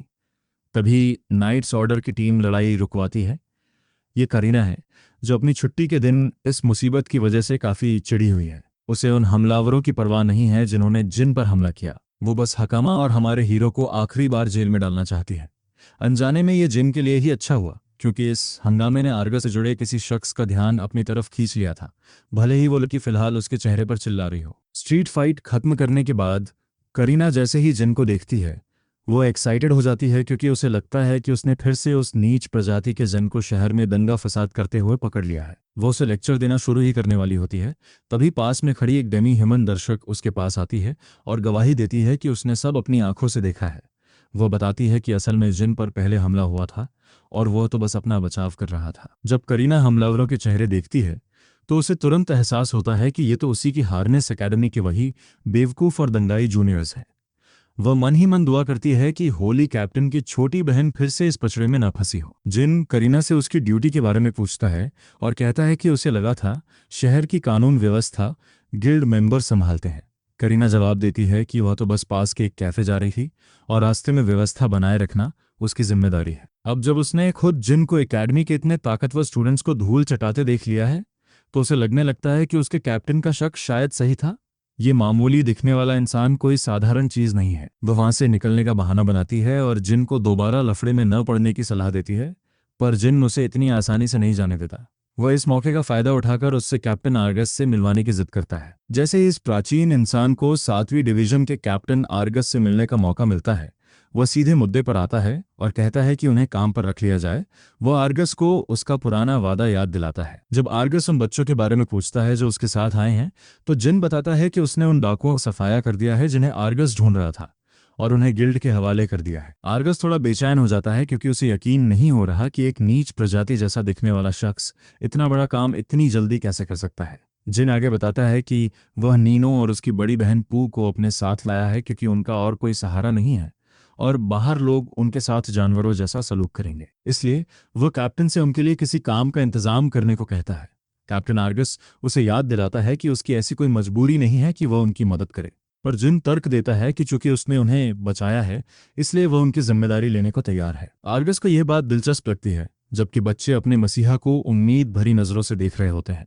तभी कैप्टन के दिमाग में एक आइडिया आता है और वो इन बच्चों को सौदेबाजी के लिए इस्तेमाल करने का फैसला करता है। वो शांत भाव से जिन से कहता है कि वह बच्चों को अपने यहाँ रहने और काम करने की इजाजत तभी देगा जब जिन एकेडमी में एक टीचर के रूप में काम करने के लिए तैयार हो जाए। जिन बिना सोचे समझे यह शर्त मान लेता है। जल्द ही उन बच्चों को मेड की यूनिफॉर्म पहना दी जाती है। पूरे दिल से कैप्टन का शुक्रिया अदा करती है, जबकि कैप्टन अपने बाकी नौकरों को निर्देश देता है कि वे इन बच्चों को अच्छी ट्रेनिंग दें और इस बात का ख्याल रखें कि उनके साथ कोई भेदभाव न हो। जब जिन आर्गस के साथ बाहर निकलता है तो वो पूछता है कि इस इंस्ट्रक्टर वाली नौकरी के पीछे असली चक्कर क्या है।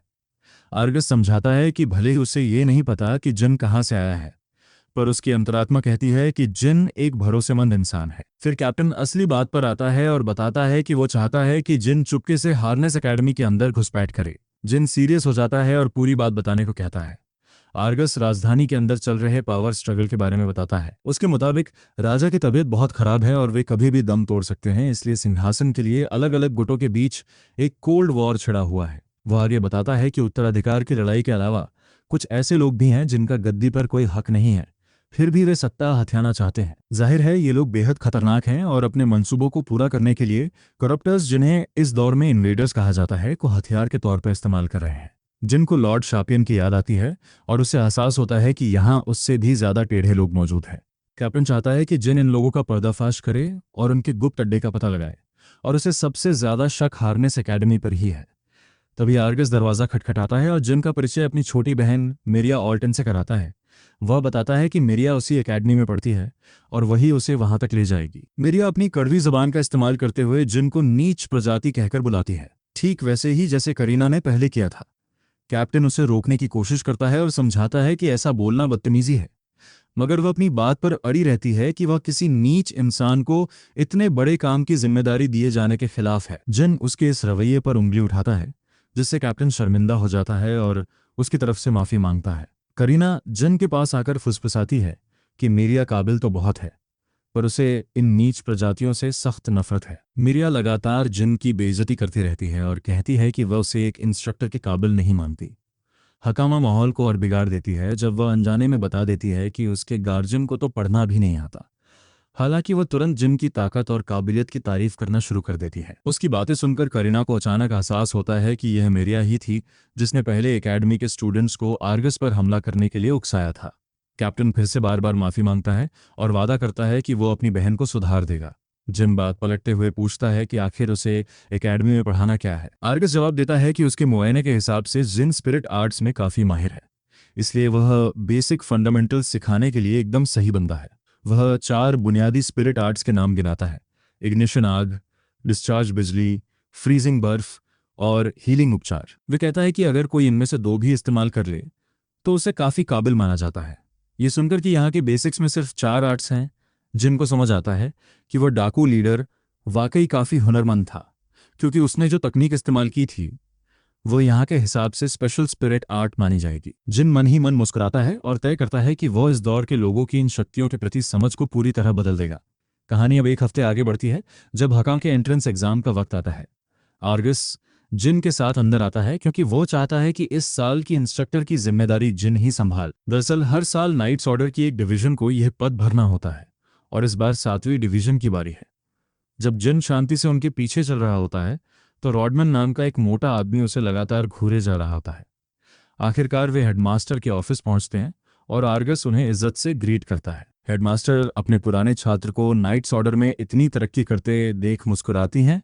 फिर वह देश के अंदर चल रहे गुटों के झगड़े का जिक्र करती हैं और अचानक जिन की आलोचना करने लगती हैं। वह कैप्टन से कहती हैं कि उन्हें एकेडमी को इतना हल्के में नहीं लेना चाहिए कि वे एक नीच प्रजाति को इतने बड़े पद के लिए भेज दें। कैप्टन डटकर कहता है कि जिन उसके डिवीजन के किसी भी सदस्य से कहीं ज्यादा काबिल है। तभी वह दुबला पतला चूहे जैसा लॉर्ड गीता देखता है कि हेडमास्टर शायद जिन को स्वीकार करने वाली है, तो वह तुरंत विरोध करता है। अब वो उस प्राचीन इंसान की बेइज्जती करने का कमान संभाल लेता है और जोर देकर कहता है कि वे किसी नीच इंसान को ये पद नहीं दे सकते। हेडमास्टर लॉर्ड रॉडमन की तरफ मुड़कर उनकी राय पूछती हैं। वो मोटा आदमी इस चिंता से सहमत तो होता है, पर एक व्यावहारिक तर्क देता है कि अगर इसे रखा गया तो स्टूडेंट्स और बाकी इंस्ट्रक्टर्स की तरफ से कड़ा विरोध झेलना पड़ सकता है। हेडमास्टर भी इस बात को मान लेती हैं कि उन्हें भी यही डर सता रहा है। जिनको एहसास होता है कि उसे शामिल किए बिना ही उसके बारे में फैसले लिए जा रहे हैं, इसलिए वो आगे आता है और बड़े अदब से सबका अभिवादन करता है। वो शांत रहकर अपनी काबिलियत का परिचय देता है और दिखाता है कि मजाक उड़ाए जाने पर भी वह अपना आपा नहीं खोता। फिर वह लॉर्ड से एक सीधा सवाल पूछता है कि क्या वे उसे उसके हुलिये की वजह से आंक रहे हैं या उन्हें उसकी ताकत पर शक है। प्रिंसिपल मुस्कुराती हैं और कहती हैं कि उन्हें बस इस बात की फिक्र है कि क्या उसके पास वाकई वो काबिलियत है। फिर वो उसे खुद को साबित करने के लिए कहती हैं। जब आर्गस हेडमास्टर को खुद उसकी परीक्षा लेने का सुझाव देता है तो वह मान जाती है और हार्नेस एकेडमी के ट्रेनिंग ग्राउंड में एक मॉक बैटल का इंतजाम किया जाता है। वह चालाक और दुबला चूहे जैसा लॉर्ड गीता ही जिन का सामना करने के लिए आगे आता है। वह हंसते हुए कहता है कि कम से कम आज कम स्टूडेंट्स हैं तो जिन की बेइज्जती ज्यादा लोगों के सामने नहीं होगी। हेडमास्टर नियम समझाती हैं और साफ कर देती हैं कि वे सिर्फ स्पिरिट आर्ट्स का इस्तेमाल करेंगे क्योंकि वे अपने नए ट्यूटर से यही उम्मीद करती हैं। कुछ स्टूडेंट्स ये मैच देखने के लिए जमा हो जाते हैं, जिनमें मेरिया भी शामिल है। वो काफ़ी एक्साइटेड है क्योंकि उसने पहले कभी उस लॉर्ड को खुद लड़ते हुए नहीं देखा था। जिन जानता है कि इसका अंजाम क्या होगा, फिर भी वो एक ठंडी आ भरता है और एकेडमी को अपनी ताकत का ट्रेलर दिखाने के लिए तैयार हो जाता है। इधर आर्गस थोड़ा नर्वस होने लगता है। ये पहली बार था जब वो अपने रिकमेंड किए हुए बंदे को दूसरों के सामने लड़ते हुए देख रहा था और उसे डर था कि कहीं जिन सबकी नज़रों में उसे शर्मिंदा न कर दे। दूसरी तरफ लॉर्ड गीता बहुत एक्साइटेड लग रहा है और इस मैच को जल्दी खत्म करना चाहता है। जिन को उसकी औकात दिखाने के लिए वो पहला वार करने का ऐलान करता है और एक विशाल फायरबॉल छोड़ता है। उसे लगता है कि एक ही वार में जिन का काम तमाम हो जाएगा।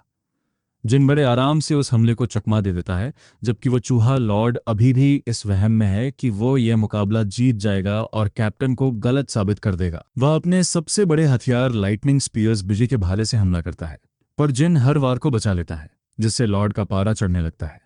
लॉर्ड को लगता है कि जिन बस डर कर भाग रहा है, जबकि जिन मन ही मन सोच रहा है कि ऐसी ताकत कभी इंसानों के खिलाफ इस्तेमाल करने के लिए नहीं बनाई गई थी। मगर अब जब कोई और रास्ता नहीं बचा, तो जिन अपना असली खेल दिखाने का फैसला करता है और जानबूझकर एक अनोखी स्पिरिट आर्ट रिवील करता है। वह ग्रेविटी मैनिपुलेशन, गुरुत्वाकर्षण नियंत्रण का इस्तेमाल करता है और लॉर्ड गीता को जमीन पर ऐसा पटकता है कि वह हिल तक नहीं पाता। इससे साफ हो गया कि लॉर्ड के पास कोई मौका ही नहीं था और उसका घमंड मिट्टी में मिल गया। हेडमास्टर और मोटा लॉर्ड रॉडमन ये देखकर सन्न रह जाते हैं। यहाँ तक कि आर्गस और उसकी बहन मिया भी फटी आंखों से ये सब देख रहे होते हैं। उन्होंने आज तक ऐसी ताकत नहीं देखी थी। जब वे पूछते हैं कि आखिर हुआ क्या, तो जिन शांति से समझाता है कि उसने बस लॉर्ड के आसपास की ग्रेविटी को बदल दिया था। जब वह लोगों को ये कहते सुनता है कि उन्होंने ऐसा पहले कभी नहीं देखा, तो जिन मुस्कुराता है। उसे समझ आ गया है कि इस एकेडमी के स्टूडेंट्स और इंस्ट्रक्टर्स को अभी बहुत कुछ सीखना बाकी है। लॉर्ड गीता जमीन पर रेंगते हुए गुस्से में अपने दांत पीस रहा है और बेहद लाचार लग रहा है। उस बूढ़े पर तरस खाकर हमारा हीरो आखिरकार ग्रेविटी का प्रेशर हटा लेता है। गीता पागलों की तरह चिल्लाने लगता है कि ऐसी तकनीक का वजूद ही नहीं हो सकता। वो आरोप लगाता है कि इस नीच इंसान ने जरूर कोई गैर कानूनी चाल चली है। हमारा लड़का वहां चुपचाप खड़ा रहता है और उन गालियों को एक चैंपियन की तरह झेलता है। जब वो बूढ़ा किसी कैरन की तरह उसके मुंह पर चीख रहा होता है, तो हेडमास्टर ये नज़ारा देखकर अपना फैसला सुना देती हैं। आसपास के स्टूडेंट्स भी काफ़ी इंप्रेस होते हैं। खासतौर पर मीडिया को यह समझ नहीं आ रहा कि एक मामूली इंसान इतनी डिवाइन पावर कैसे कंट्रोल कर सकता है। उसकी जिज्ञासा बढ़ जाती है और वो ये पता लगाने के लिए ठान लेती है कि आखिर ये जिन है कौन। कहानी अब एक हफ्ते बाद के वेलकम सेरेमनी पर पहुंचती है। वहां हेडमास्टर ऐलान करती हैं कि हार्नेस एकेडमी की स्थापना ऐसे योद्धाओं को तैयार करने के लिए की गई है जो बाहरी खतरों, इन्वेडर्स का खात्मा कर सकें। जो कमज़ोर हैं उनके लिए यहाँ कोई जगह नहीं है, लेकिन जो कामयाब होंगे उनका भविष्य रुतबे और ताकत से भरा होगा। ऊपर से यह सब देखते हुए मीडिया के पास खड़े कुछ डेमी ह्यूमंस इस बात पर हैरान हैं कि इस बार कितने ज्यादा नए लोग जमा हुए हैं। उनमें से काफी छात्र तो रईस खानदानों से भी नहीं है। रियस नाम का एक शेर जैसा दिखने वाला डेमी ह्यूमन बड़े कैजुअल अंदाज में मिया को ग्रीट करता है। वो कहता है कि उसे उम्मीद नहीं थी कि मिया खुद वेलकम सेरेमनी में आएगी। बातों बातों में उसकी नज़र फैकल्टी के बगल में बैठे एक नीच इंफीरियर पर पड़ती है और उसे लगभग फंदा लग जाता है। जब मीडिया ये खुलासा करती है कि ये मामूली दिखने वाला बंदा उनका नया टीचर है, तो रायस के होश पूरी तरह उड़ जाते हैं। वह रायस से पूछती है कि हुलिये के हिसाब से उसका पहला इंप्रेशन क्या है। जब वो दो टूक शब्दों में कहता है कि ये बंदा तो एक एवरेज नोबडी लग रहा है, जिसकी ना कोई बीवी है ना कोई लाइफ, तो मीरिया मानती है कि उसकी पहली राय भी यही थी। चारों तरफ से अपनी ओर गड़ी नज़रों को महसूस करते हुए जिन तुरंत समझ जाता है कि वो पहले ही दिन से एकेडमी की खुल्लम खुल्ला जांच शुरू नहीं कर सकता। सबसे पहले उसे अपनी इमेज एक बेकार इन्फीरियर से बदलकर कुछ न्यूट्रल और कम खतरनाक बनानी होगी। अभी उसे ऐसा लग रहा है जैसे उसकी पीठ पर एक बड़ा सा टारगेट पेंट किया हुआ है। सेरेमनी खत्म होने के बाद आखिरकार उसकी पहली क्लास का वक्त आता है। उधर लॉर्ड गीता सीनियर स्टूडेंट्स को इकट्ठा करते हैं और ऐलान करते हैं कि रेगुलर क्लासेस फिर से शुरू हो गई हैं। वो उन्हें सीधे चेतावनी देते हैं कि इस साल आए नए टैलेंट से पीछे न छूटे। फिर वो गुस्से में पूछते हैं कि आखिर आधी से ज्यादा क्लास गायब क्यों है। वो बुड्ढा मन ही मन मुस्कुरा रहा है, क्योंकि उसे बखूबी पता है कि ये छात्र एक नीच इंसान से पढ़ने के बजाय मरना पसंद करेंगे। उस चूहे जैसे गीता ने जानबूझकर ये बात फैला दी थी कि आज का लेक्चर जिन लेने वाला है। हैरानी की बात यह है कि हमारे प्रोफेसर को इससे रत्ती भर भी फर्क नहीं पड़ता। वो पूरे कॉन्फिडेंस के साथ पोडियम पर खड़े होते हैं और अपना परिचय नए स्पिरिट टेक्निक्स इंस्ट्रक्टर के रूप में देते हैं। रईस बिना वक्त गंवाए बेशर्मी से पूछता है कि क्या वाकई उनमें वो काबिलियत है कि वो एकेडमी की सबसे एलीट क्लास को पढ़ा सकें। हमारा हीरो एक शांत मुस्कान के साथ जवाब देता है, ये तुम्हें जल्द ही पता चल जाएगा। वो उस शेर डेमी ह्यूमन से ये भी कह देता है कि अगर उसे ये क्लास अपने लेवल से नीचे लगे तो वो जाने के लिए आज़ाद है, इसी के साथ वो तुरंत एक नियम लागू कर देता है कि चाहे जो हो जाए, डिवाइन पावर का इस्तेमाल इंसानों के खिलाफ कभी नहीं करना है। वजह समझाते हुए वो कहता है कि डिवाइन पावर को इन्वेडर्स इनहिबिटर्स की हीलिंग पावर को दबाने के लिए बनाया गया था, लेकिन इंसान चोट लगने के बाद नेचुरली रिकवर करते हैं, जिससे साफ है कि इसका असली मकसद हमेशा से इन्वेडर्स को मिटाना था। ये सुनकर पीछे बैठा एक बड़बोला छात्र बकवास शुरू कर देता है, उसे सॉफ्ट कहता है क्योंकि उसके पास डिवाइन पावर की कमी है। वो बदतमीज छात्र जिद करता है कि वो अपनी ताकत जैसे चाहे वैसे इस्तेमाल करेगा। थोड़ा चिढ़कर प्रोफेसर जैन उसे टेस्ट करने के लिए बुलाते हैं कि क्या वो वाकई उतने कमजोर हैं जितना वो समझ रहा है। क्लास के बीच में ही वो उस छात्र से कहते हैं कि वो अपने सबसे खतरनाक मूव से उन पर वार करे। वो लड़का घमंड में मुस्कुराते हुए कहता है कि अगर प्रोफेसर को एक खरोंच भी आई तो वो फिर कभी क्लास में पैर नहीं रखेगा। मौका देखते ही वो अपनी ऊर्जा से कड़कती एक लाइटनिंग स्पीयर बिजली का भाला तैयार करता है। यहाँ तक कि लॉर्ड गीता भी घबरा जाते हैं कि कहीं इस खतरनाक हमले से क्लासरूम ही तबाह न हो जाए। बिना हिचकिचाए वो छात्र भाला सीधे जिन की तरफ छोड़ता है, जिससे पूरे कमरे में धूल का गुबार छा जाता है। सबने मान लिया था कि वो इन्फीरियर अब तक खत्म हो चुका होगा, लेकिन तभी उस धुंध में से एक ब्लेड तेजी से निकलता है और उस लड़के के चेहरे के ठीक बगल से गुजरते हुए दीवार में धंस जाता है। जिन बड़े ठंडे अंदाज में कहते हैं कि अगर वो वाकई उसे मारना चाहते तो ये तलवार उसके आर पार होती। इसी के साथ वो इस सेमेस्टर का पहला सबक देते हैं, किसी को सिर्फ उसके हुलिये से मत आंकना। रायस चुपचाप ये सब देख रहा है और सोच रहा है कि क्या वो तकनीक स्पिरिट आर्ट की कैटेगरी में आती भी है या नहीं। प्रोफेसर जिन अपनी बात जारी रखते हुए समझाते हैं कि इन्फीरियर्स को नीच इसलिए कहा जाता है क्योंकि उन्हें कमजोर समझा जाता है। फिर वो पूछते हैं कि जब वो खुद उनसे कई गुना ऊपर है तो वो उन्हें क्या कहेगा। उसकी आभा ऑरा अपने चरम पर पहुंचती है और वो खुद ही जवाब देता है कि मैं तुम्हारा टीचर हूं। इसके बाद वो दूसरा सबक देते हैं। वो उसी लड़के से पूछते हैं कि क्या उसे पता है कि स्पिरिट आर्ट्स एक्टिवेट करने के लिए क्या चाहिए। लड़का कहता है कि ये तो सबको पता है, सब इमेजिनेशन कल्पना का खेल है। अगर आप किसी चीज को साफ साफ सोच सकें तो स्पिरिट्स उसे पूरा कर देती हैं। प्रोफेसर जैन सहमत होते हैं कि कल्पना जरूरी है, पर वो एक ऐसी चीज बताते हैं जो उन सबके पास नहीं है। वो समझाते हैं कि स्पिरिट्स असल में अलग अलग वेवलेंथ तरंग दैर्ध्य पर काम करती हैं और वही उनके एक्शन को ट्रिगर करती हैं।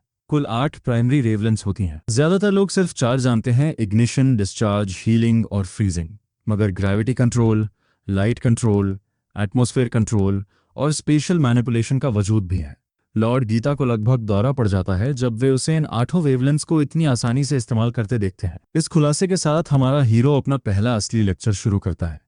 बाद में उसी शाम वो एकेडमी के राजों की जांच शुरू करने के बारे में सोचता है।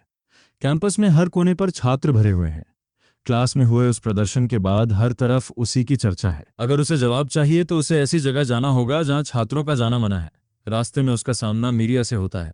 वो बिना लाग लपेट के उससे पूछती है कि वो सच सच बताए कि वो असल में कौन है। वो पलटकर पूछता है कि वो भला उस नीच इंसान के अलावा और क्या हो सकता है जो सब उसे समझते हैं।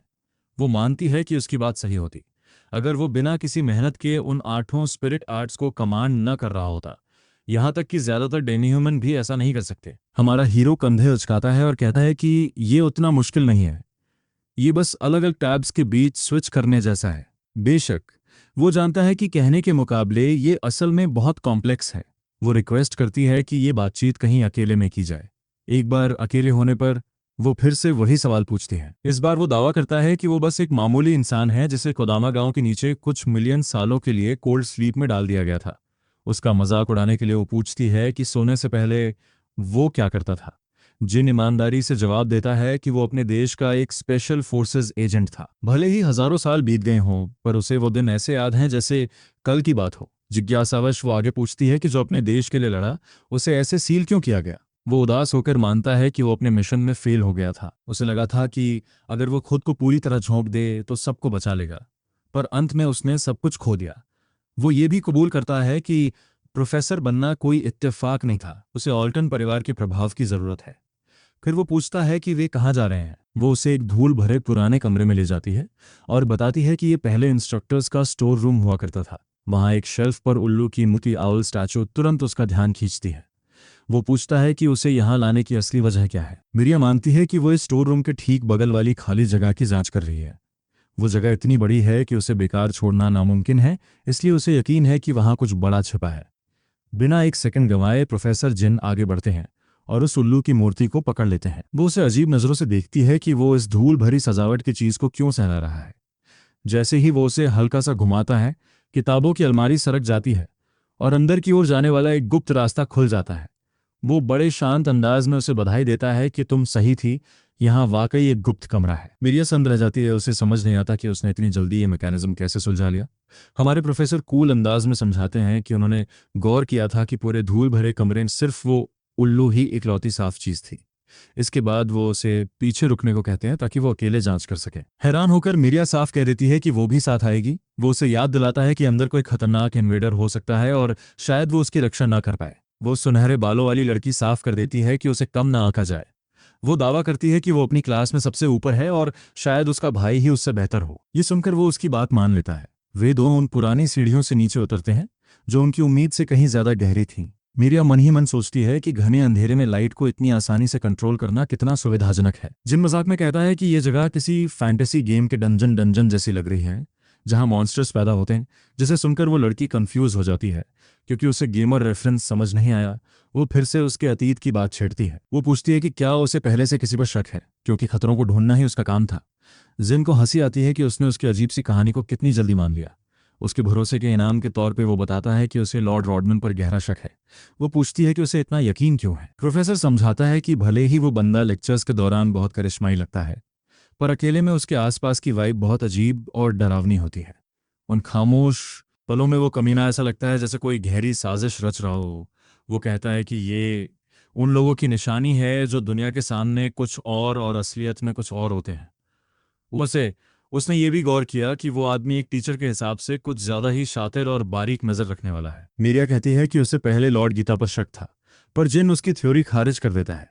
वो कहता है कि जो इंसान अपनी भावनाओं पर काबू ना रख सके वो इतनी बड़ी साजिश नहीं रच सकता। यहां तक कि वो ये भी कह देता है कि वो झुर्रियों वाला बुड्ढा शायद दिल का बुरा नहीं है। आखिरकार वे सीढ़ियों के अंत तक पहुंचते हैं जो एक विशाल और धूल भरे हॉल में खुलती है। मिरिया की आंखें फटी की फटी रह जाती हैं जब वो एकेडमी के नीचे छिपा इतना बड़ा लेबिरिंथ भूल भुलैया देखती है। अचानक जिन रुक जाता है क्योंकि वो भी उतना ही हैरान है। उसने अपने सपनों में भी नहीं सोचा था कि उसे कागुरा की लेबोरेटरी ऐसी जगह मिलेगी।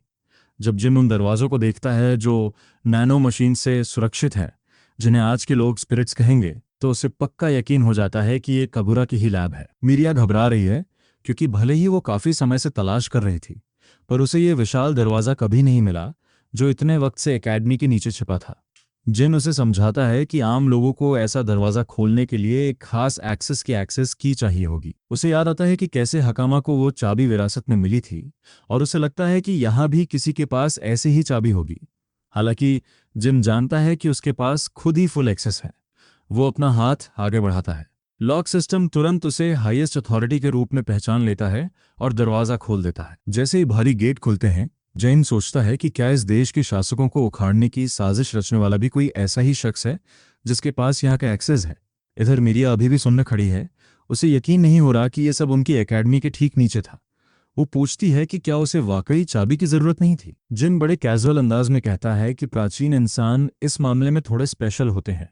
मिरिया को अब उसकी बातों पर यकीन होने लगता है और वो चुपचाप उसके पीछे उस छिपी हुई लैब में चली जाती है। अंदर उन्हें लोहे के बड़े पिंजरों में बंद कई करप्टर्स मिलते हैं और अजीब बात यह है कि वे सब एकदम शांत हैं। पागल होने का कोई नामो निशान नहीं है। जिनको उन डाकुओं के पास कैद मॉन्स्टर्स याद आते हैं जो आज़ाद होने तक इसी तरह खामोश बैठे रहते थे। मगर जिस बात ने उसे सबसे ज़्यादा परेशान किया वो ये सवाल था कि इतने विशाल करप्टर्स को बिना किसी की नज़र में आए इस जगह तक लाया कैसे गया। मिरिया मानती है कि इस एकेडमी के बारे में उसके भाई का शक आखिरकार सही निकला। वो मशवरा देती है कि उन्हें चुपचाप यहीं छिपकर इंतजार करना चाहिए ताकि जो भी इसके पीछे है उसे रंगे हाथों पकड़ा जा सके, क्योंकि मुजरिम देर सवेर यहाँ जरूर वापस आएंगे। लेकिन जिम उसे समझाता है कि यहाँ खड़े रहकर इंतजार करने के बजाय उन्हें फौरन एकेडमी को सील करना चाहिए और पहले ही इन करप्टर्स से निपटना चाहिए।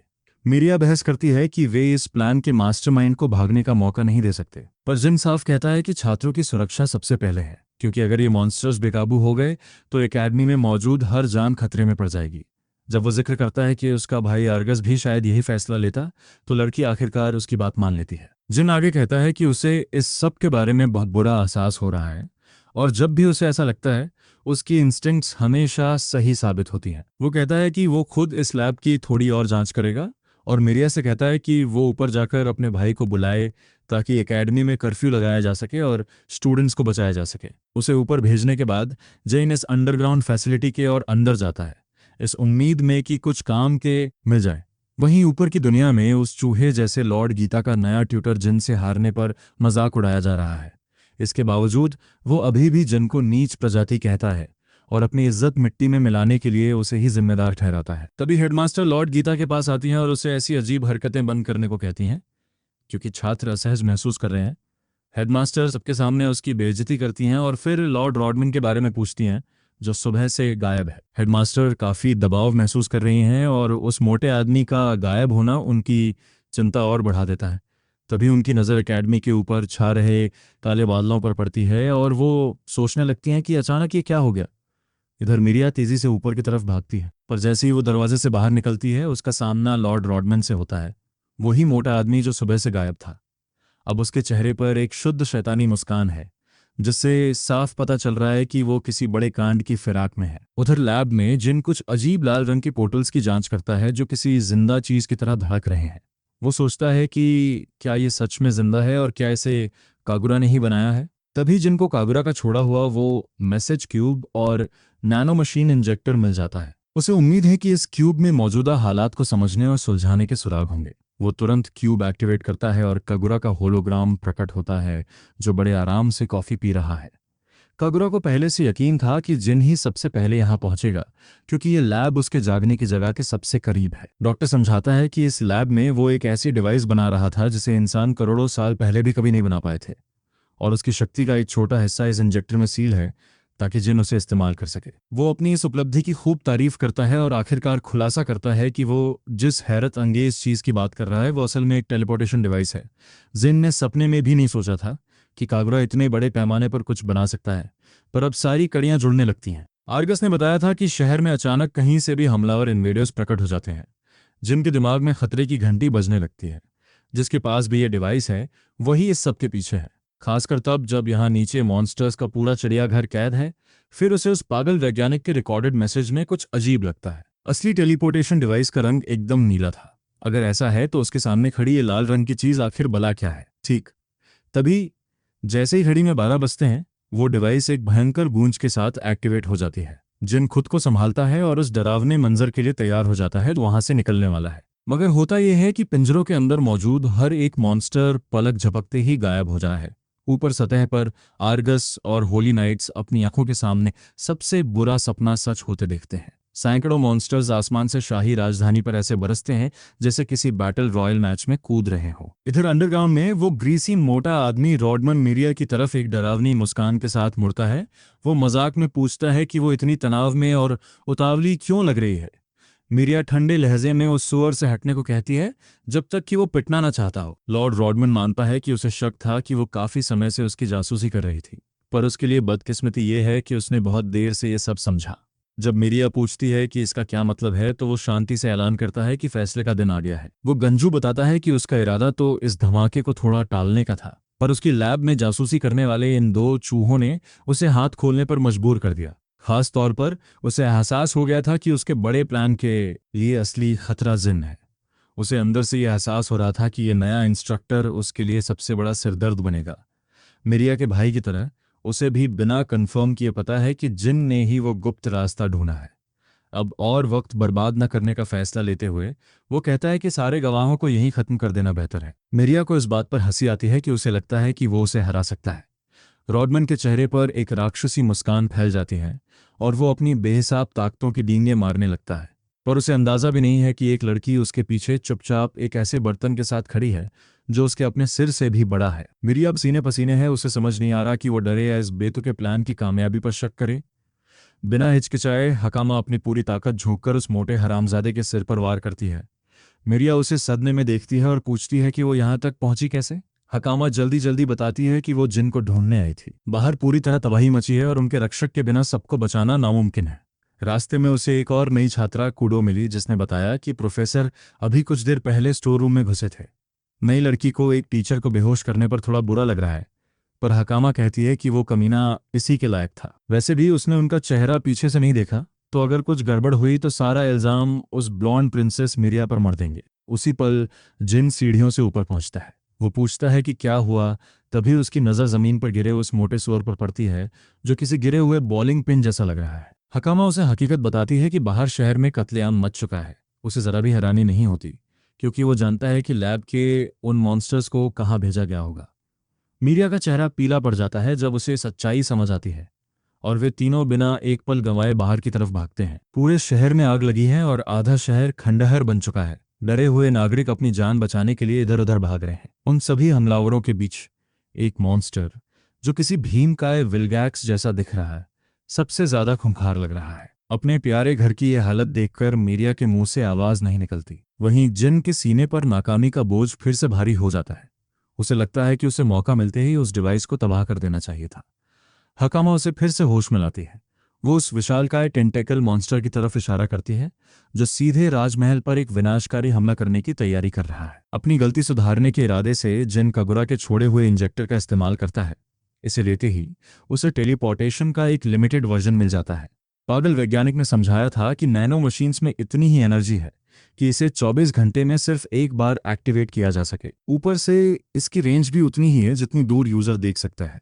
पर ये पाबंदियां आम लोगों के लिए हैं, और जिन कोई आम इंसान नहीं है, उसकी टक्कर का बंदा उतनी दूर टेलीपोर्ट कर सकता है जहां तक उसकी नजर जाए। बिना एक सेकंड गंवाए वो गायब होता है और सीधे उस विशाल लेजर बीम के रास्ते में प्रकट हो जाता है, इससे पहले कि वो राजमहल से टकराए।